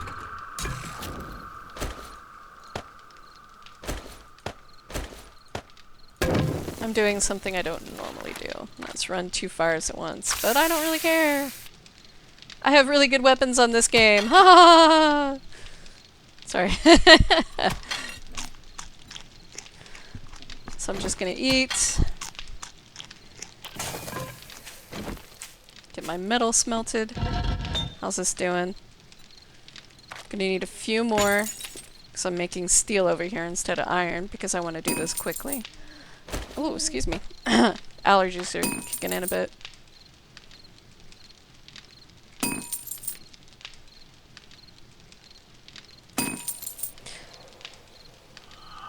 So if you're wondering, if you haven't seen this yet, I know I haven't really talked about it. This is, what I'm making now is steel. It is an upgrade from forged iron. It is more of an endgame item, because it takes a lot to get steel. But you can make better tools with it. So I'm trying to get this bunker done quickly, so I'm using it. Let's make a shovel. Steel shovel. Alright. Oh, right. It has to be made on a workbench. I happen to have a workbench.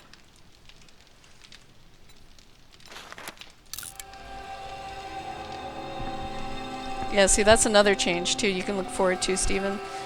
They made you have to use the workbench for a lot of stuff. Also, a new thing that they've created called a chemistry station. That's a pain in the butt.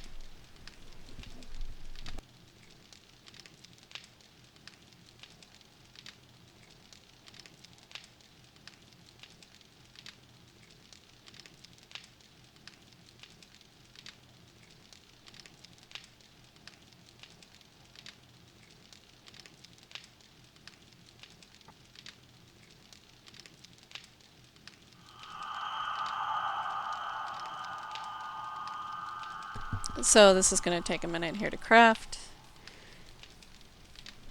I should probably be out getting myself more wood while I wait. Take this little free iron axe. Go out and get some wood.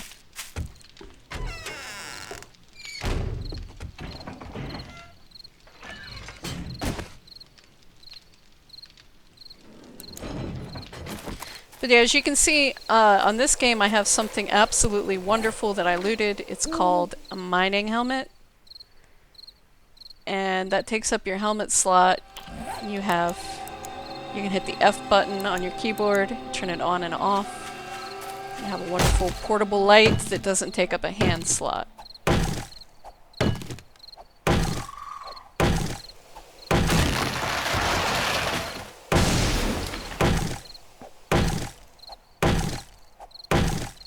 The combined thing is really cool. They did something I don't really like though with Alpha 15 is, you know how if you maxed out a... Oh sure, I'll wait till you're back to explain it.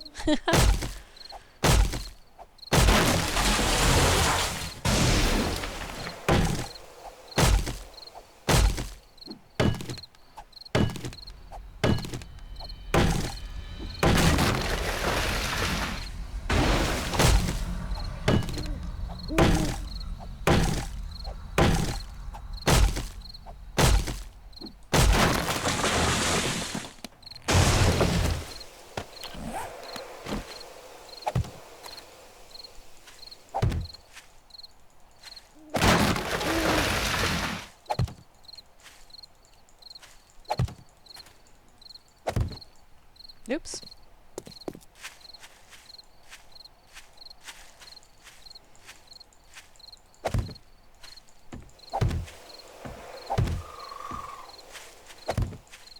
Alright. Welcome back. Okay, so the combined thing is new. You know how if you maxed out something such as weaponsmithing or toolsmithing, when you crafted a tool it would come out to 600? Now the best you can do is 500. So what you have to do in order to get it to 600 is to place other tools in with it, and you will eventually get, you know, it'll bump up the quality of the tool until you can actually hit 600 on your tools. It's a very slow and painful process that requires lots of extra materials. But it's nice if you loot like 2 crappy gun parts and you have a workbench, you can make a better gun part out of it. So there's a lot less waste. Okay, so what I'm going to do is I'm going to find a nice flat spot and I'm going to show you how to build a bunker like this one. I'm going to make some more frames. There we go. You probably need about 100. You can see my miner 69er over here is up all the way, and I have good quality tool. Look how fast I got all that wood compared to how long it took me on the other server. It took forever. So let's go ahead and place these there. And find a nice little spot that looks pretty flat. I can make it flat, but I prefer not to. I prefer to just find an already flat spot that has water there. I don't want to deal with that. So I'm just using my frames to find something flat. I'm going to need... This looks pretty good. I'm going to be lazy and use the shovel to take down that tree. There we go. I need 3 on each side that are flat. Just sort of measuring it out here. Okay. So then, to kind of give myself a reference of what needs to be dug out, I'm going to place one further out in blocks all the way around. And then I'm going to remove the inner blocks.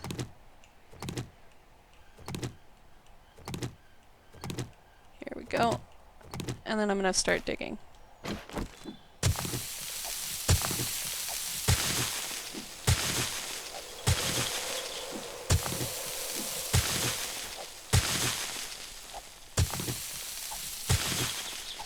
And keep the frames on your bar so you can kind of keep an eyeball on how far down you've dug, how much you've dug.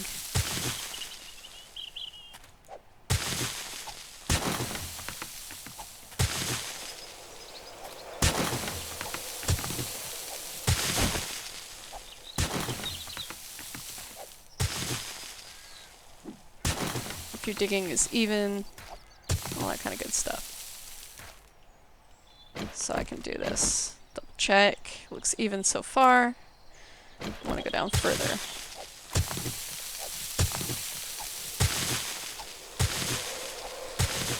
I'm gonna go down pretty far because I want to make sure that I am way underground here before I start doing anything more.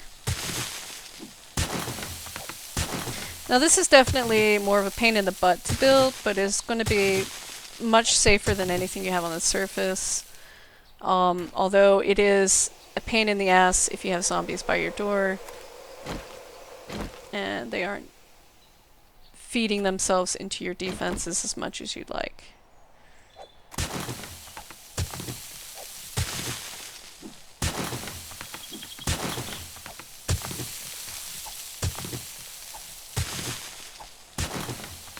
So let's see, how far down are we?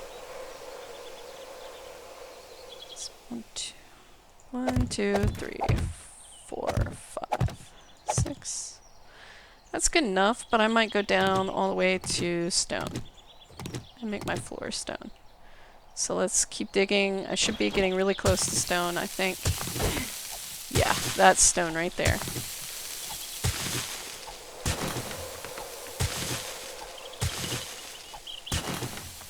Okay. So now what I'm going to do is I'm going to place wood frames all the way along this back wall.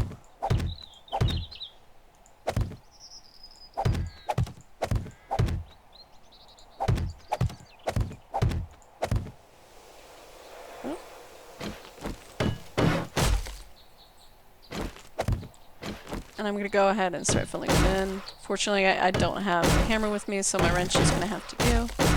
It's going to take a little bit longer. That's okay.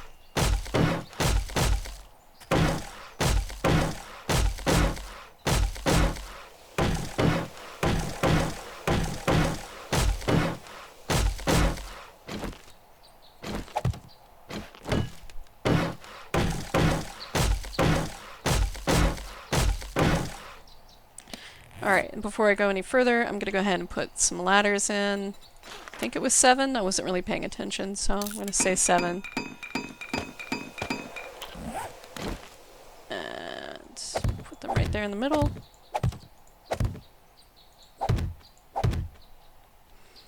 And then right here on this side, this is opposite the road.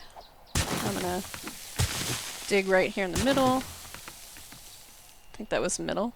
Let's see, where's my wood frames? It might not have been the middle.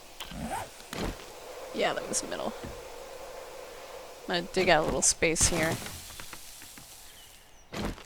So I don't want frames here. This is going to lead into another room. So I'm gonna go ahead and fill these in.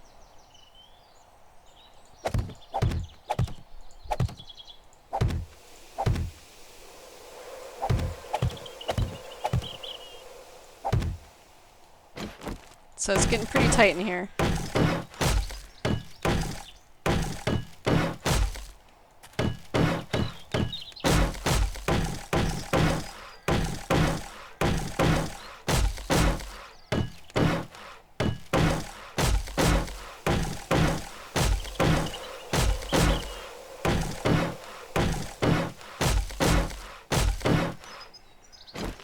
And then this side all the way up. Oh, need to go one higher.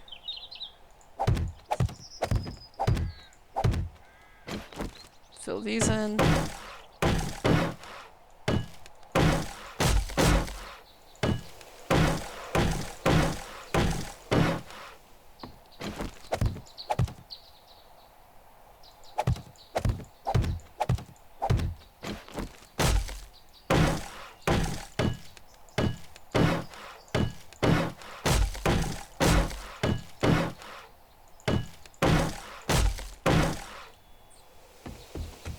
And then I'm gonna come on out.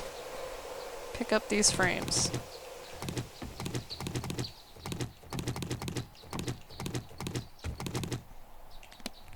So then I'm gonna go ahead and make a hatch. Another wood hatch, like I did the last place. Yes, it is definitely a bunker. And again, make sure that your hinges are lined up right with your ladder. There you go. Upgrade that. And then upgrade this. So, on this, what you're seeing right now on this game, it is going a lot faster than it did when I built the one across the street. And that is because my miner 69er is all the way up and I'm using steel tools. This is a slow process. I'm not going to lie to you. It is very, very slow. So now let me show you a little bit more about what I like to do, because I like spikes around here, but you see this ugly gap? I don't like this ugly gap. So I either dig out and put in another block, or I use plates and I hide the gaps, or I use some sort of combo of that method. Oops. Well, that's gonna be an extra frame. Okay. So,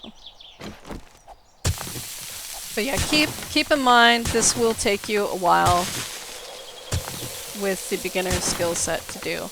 But this is nice and safe.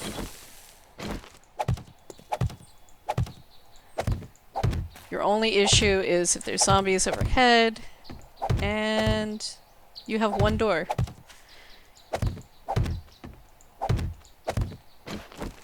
So go ahead and fill these in.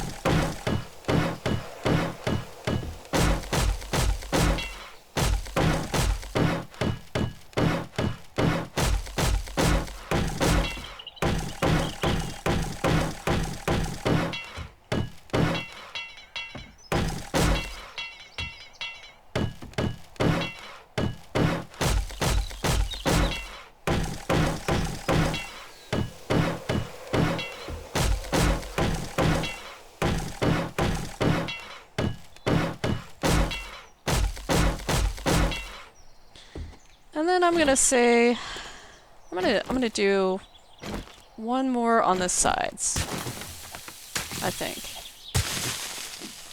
Just because I think I want 2 rows of spikes on the outside.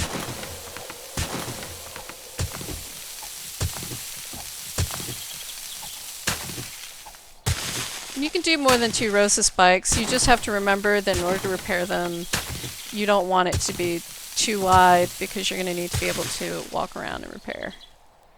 That's one too many. That's okay. I can do this. We'll do this. Boop. There we go. That's road I'm going to have to take out there. That's okay. It's fine the way it is.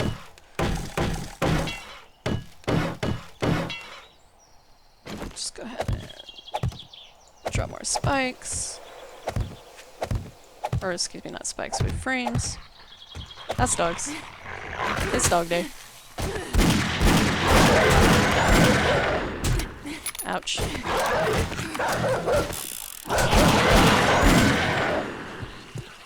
Owie.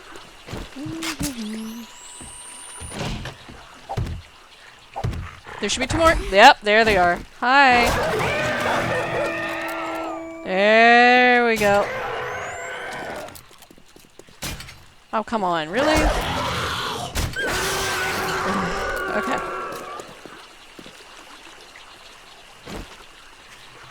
What? Sorry. Dogs upset me a bit.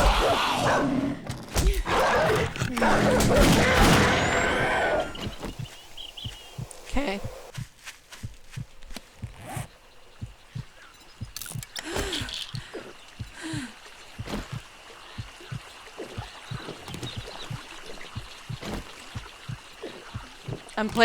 I'm not gonna bleed out, I have tons of painkillers game, so let's get rid of this corpse, it's blocking me. Oh yeah, I have a sledgehammer. There we go. Okay. Normally, if you see that bleeding symbol, you would want to use a bandage or a med kit, like a first aid kit like I have on my bar. I'm just being stingy, I don't want to use mine up, so I know my health is high enough that I can survive this. That's not what you want to do. Don't be like me. Don't just ignore it.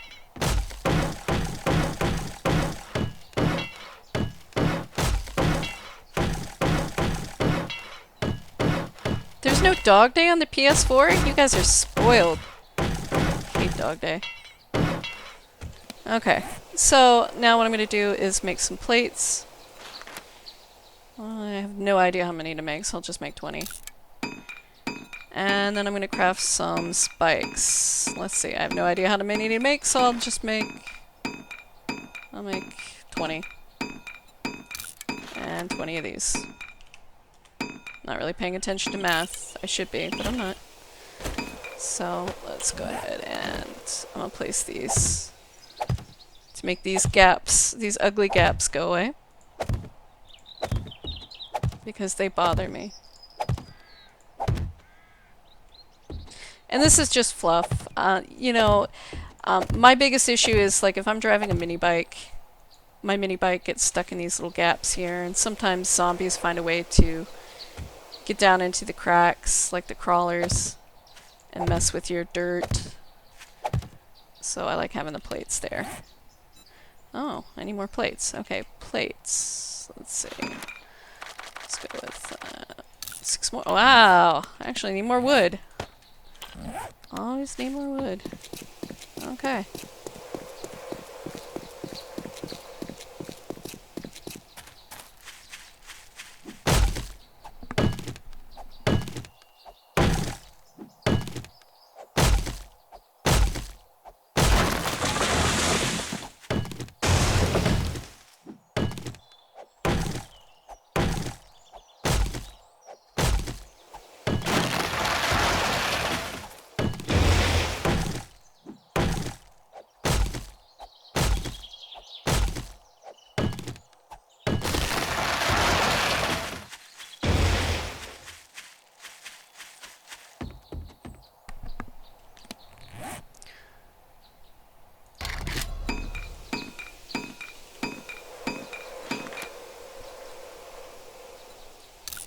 Oh, I wanted 9. Scrap that. Okay. Let's see if this is enough plates. Probably not. No, definitely not.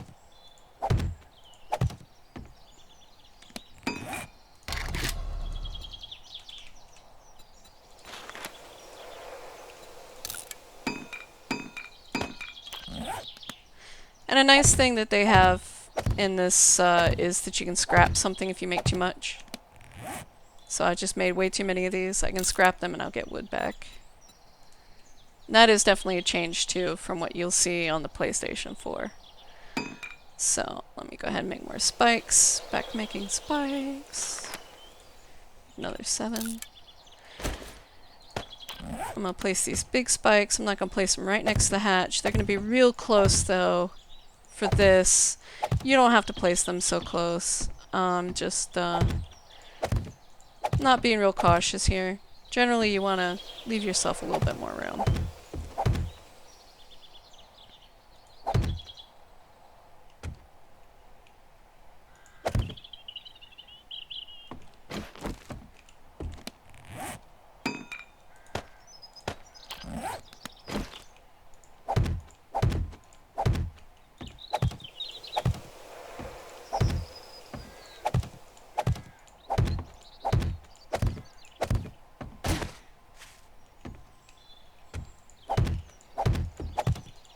This way, if you have zombies over top, they're just going to kind of walk past you for the most part.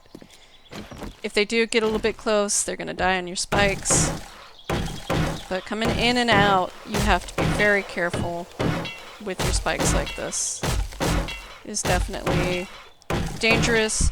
I'm going to show you something that I usually do to keep myself from hurting myself. It does cost you extra wood, but sometimes it is very worth it.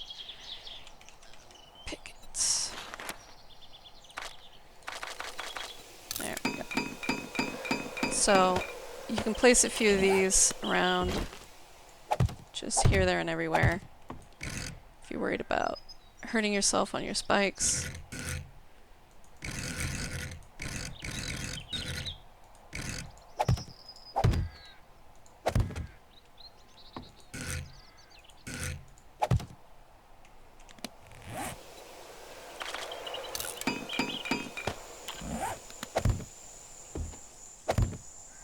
There you go.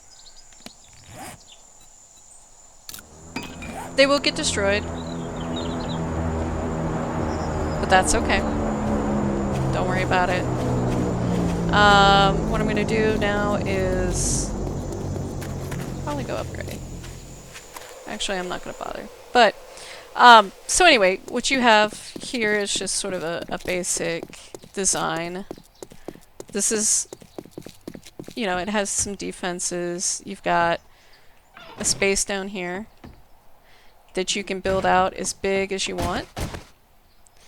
So I usually put a door right next to the stairs so that if something happens and I'm coming out of my hatch and they're right there and they manage to get down into the hatch before I get it closed again, they aren't in the middle of my living room.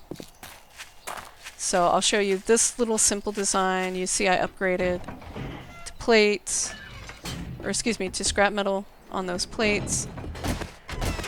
I did not put spikes on this one, but I came down here, I kept digging, placing wood walls. You can see I was talking about the max load earlier, and I used 1 reinforcement level of scrap iron. This is expensive to do, it takes a lot of time. You're fine with wood for now. Zombies aren't going to dig down this far. You're pretty good. You're pretty safe in this place. It's just entering and exiting that's going to be your problem. So now let me show you. I think I need to turn on. Debug mode to do this. I'm going to show you before I go back to the other game what you can eventually do with a real bunker. And this is definitely going to be your end game, but we're going to just kind of go and see. Center on sleeping bag. There we go. What the end game looks like. So let's turn on cheats. Debug mode on. Alright, and center on bed. How do I do this? Control. Oh! It worked! Okay, so fast forwarding to my real home. That was my first home that I built, and we changed it up a bit.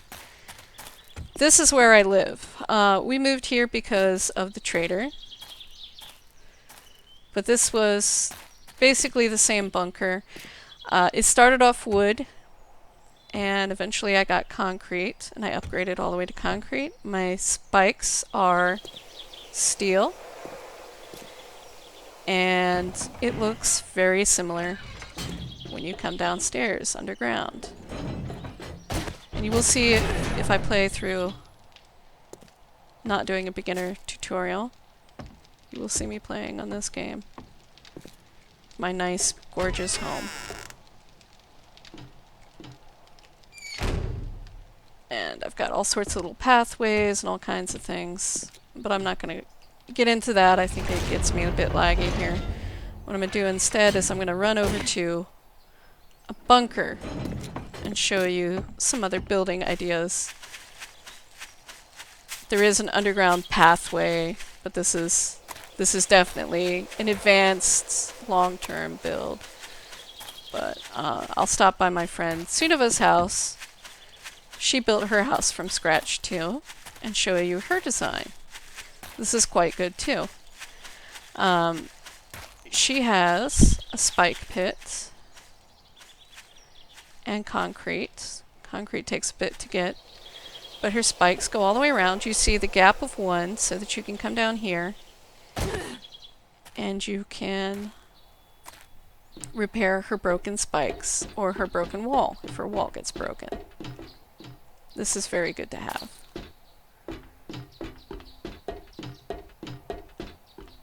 There's a railing there too to keep people who are visiting from accidentally falling into these spikes. This railing is a new addition with Alpha 15. You can shoot through it, which is very nice. And this is also a new addition, the drawbridge. So you can raise and lower the drawbridge. She does have her ground floor windows. She likes her windows. She refuses to compromise. But what she did instead was she built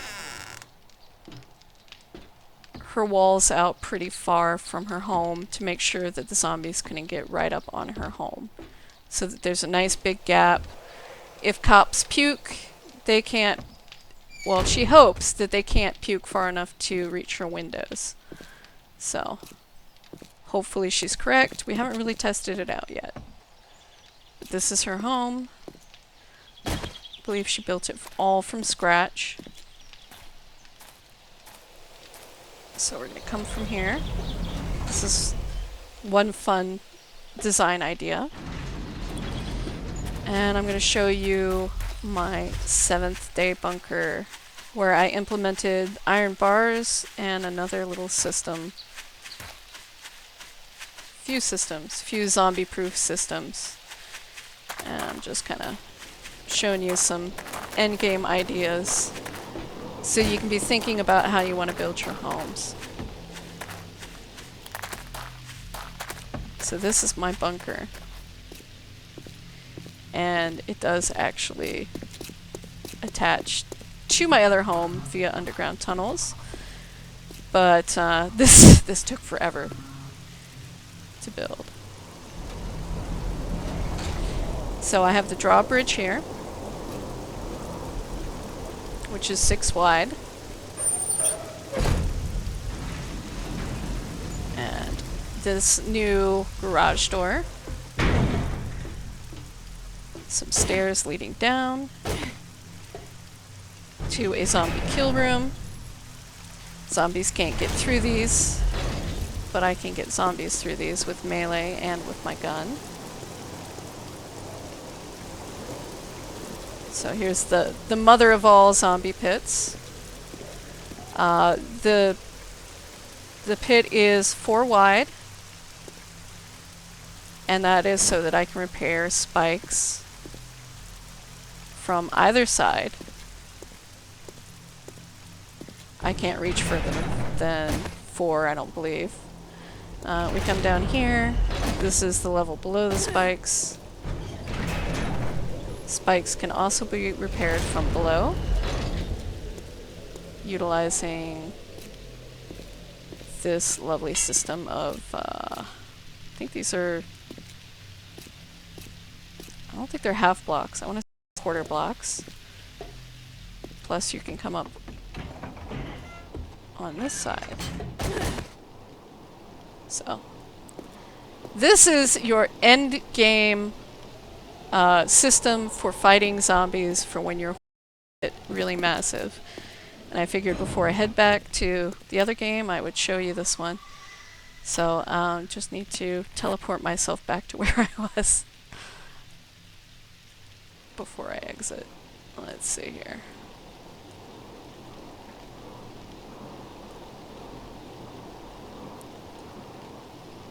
Yep. There we go. Okay. It's a nice little system they have there. But yeah, so that all sprung up from basically a bunker like this and a lot of hard work. It all connects underground, plus it has an above ground entrance. And I love these little bunkers. Wonderful, safe places. And you know what I'm gonna do here? I'm gonna actually do something a little bit crazy. I'm gonna cheat a little bit so that I can show you, oops, what happens when there's zombies up here. Oh, right, the debug mode doesn't work. I was gonna spawn some zombies in. Ah, well. Well, anyway. So, what I'm gonna do is I'm gonna exit this and take a moment, head back over to my other game.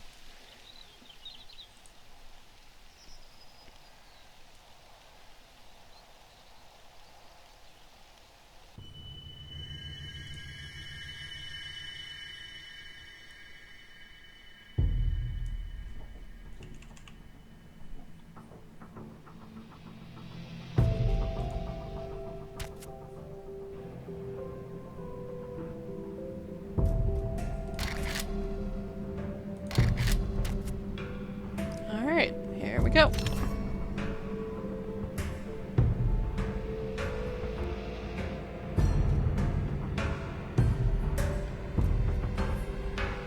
Hub cells for some reason, so yeah.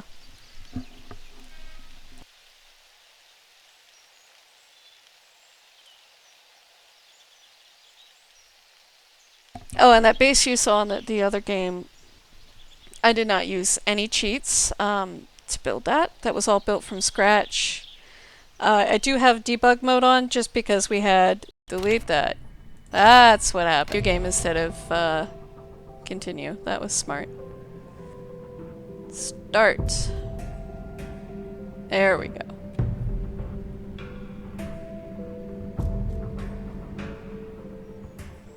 This is what happens when you don't get a lot of sleep, folks. Alright. So, we have our little home here. And, I feel like I should take the rest of day 6 to gather some metal and try to get this place upgraded. It's going to be a really rough 7th day. It's not going to go well, I don't think. I mean, we've got our upgrades. We got our spikes, we got our house, but it needs some serious upgrades in order to be 7th day proof. It's going to take a lot of damage, really. I think I'm going to leave my sleeping bag at the other home for now. Just because this is going to be rough.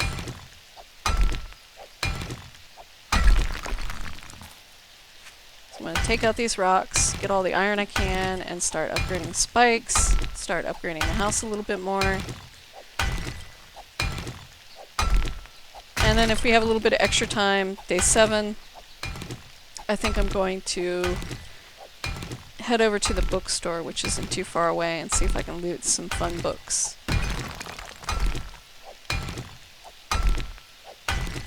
But we can save that for another day. Another day talking about Navis game, I guess, and where loot locations are. That would probably be a good another video. So, when you scrap the raw iron, you have to wait for the entire stack to be done, so sometimes it's faster if you split a stack and scrap it separately. So you're not sitting around waiting for a huge stack of iron to be scrapped.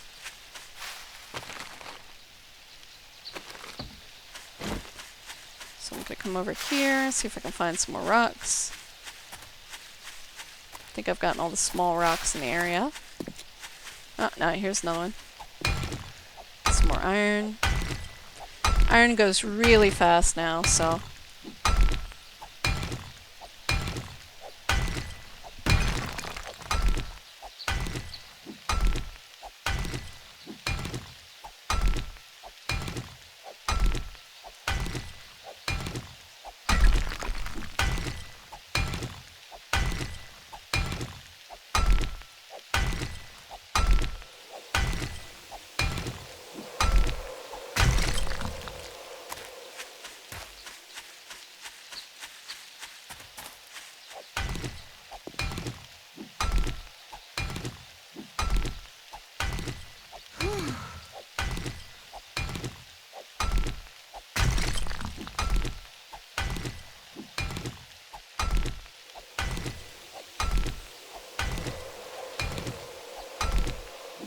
Again, if you play on Xbox or PlayStation, you'll notice from mining these rocks, I'm getting a lot of coal and nitrate and lead. That's not something you get.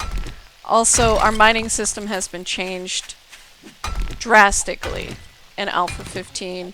Mining for us is difficult. It's no longer easy to start a mine and get tons of iron. It takes a lot of work. In order to start a mine, it takes a lot of work to actually get iron out of the ground.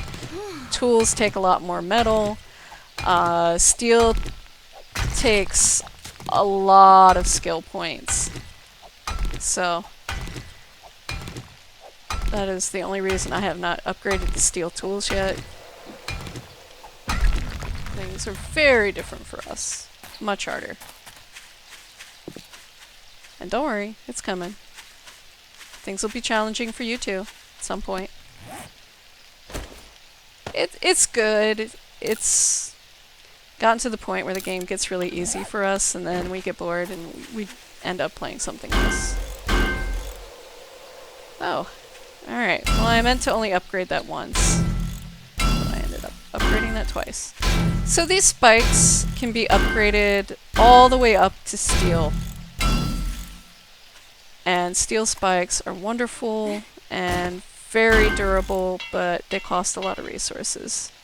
So you see, I had 200 something scrap iron on me.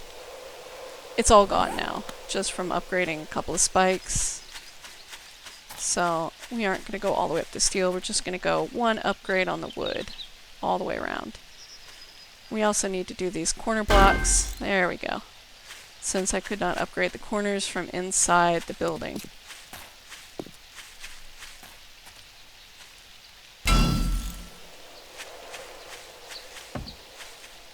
Oh, here's a dead zombie. Free food. Oh! Crap.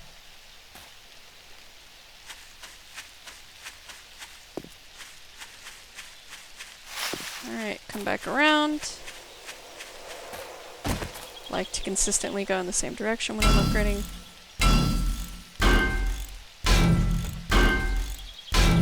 Ah! That's okay.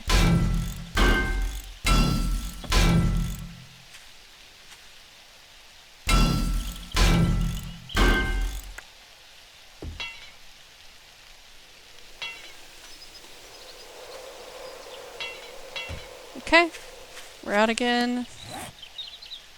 Yep, alright, so we need to go get more.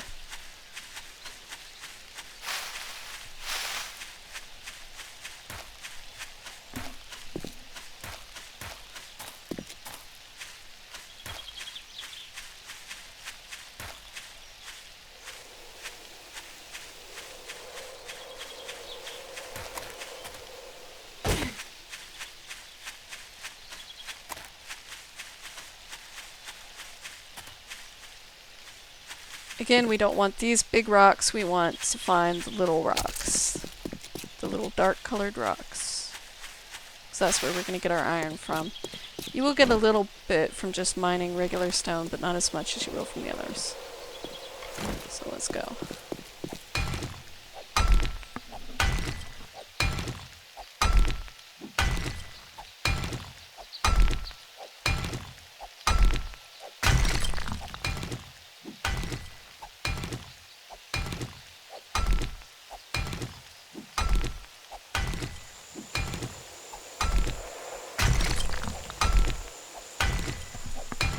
Also, don't be afraid to move away from your home too. If you put a lot of time into a home and you decide, you know what, it's just not what I wanted, I want to build something else, that's okay.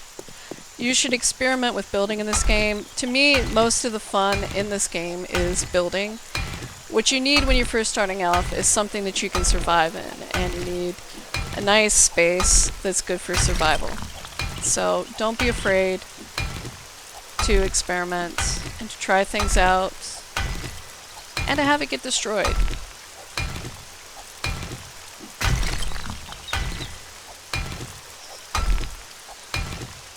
You can always build again. Basically, if you lose all your beginner stuff, it's not so bad. I mean, if you don't do the toolbar like I've done, if you want to just keep it pure and lose everything, most of your stuff can easily be replaced, unless you loot something that's purple or blue early on, which is unlikely because of the way the loot system works. You're not going to be losing something extremely valuable. Don't panic, just get right back to work.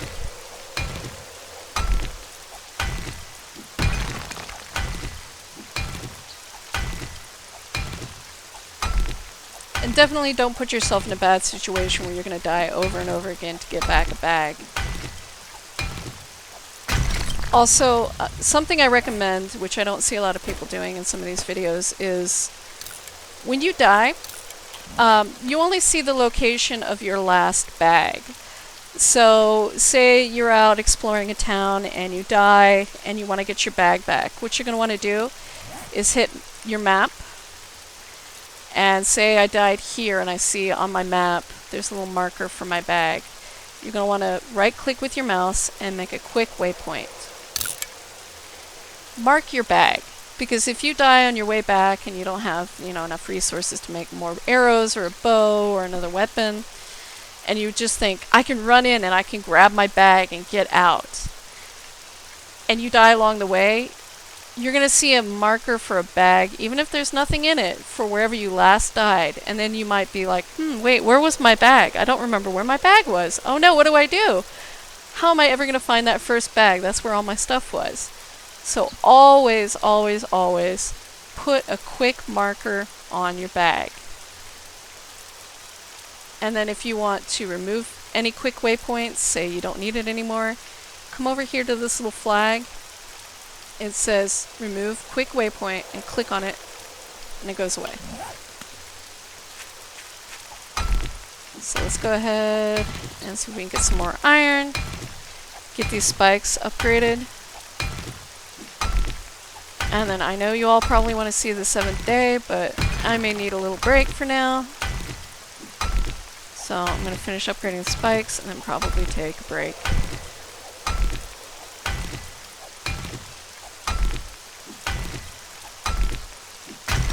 So next time you watch, it will be 7th day survival, as well as getting to know the map a bit. And we'll talk about where to loot, what kinds of things you should loot, keeping your stuff organized, all kinds of things like that. I know organization doesn't sound like a fun topic, except my friend Jin, she is the queen of organization, and she has a wonderful few little tricks that help you out that I will teach you about. Her wonderful, fun, easy tricks so you can keep your stuff in a nice place that will be easy for you to find.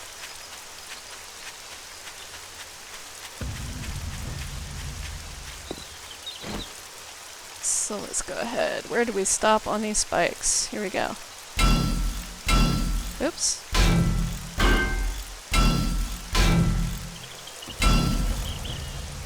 Okay.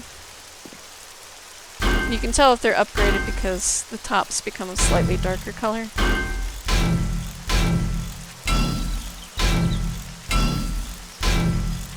There we go. Alright, so I'm gonna just go ahead and use up the rest of this. Haha, I used up the rest of this metal already. I think I have a little bit more, but I'm gonna upgrade the second row on this building. And actually no, first I'm gonna upgrade this right here, my support pillar for my ram. And then I'm gonna upgrade whatever's left.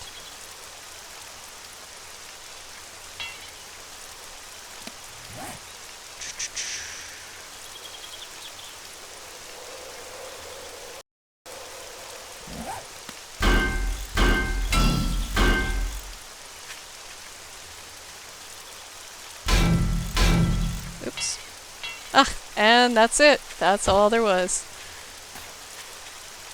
Alright. So, we have our new home. We've got some 7th day defenses. They're not anything amazing, but they should be able to hopefully help us withstand our very first 7th day horde. We have no ground floor door. Just have a nice hatch here. A nice little home. It's just a box for now, but someday it will be a nice little place to live. So, like I said, I think I'm going to call it from here. And I want to just thank you all very much for watching, and I hope that you learned something. Take care. Good luck.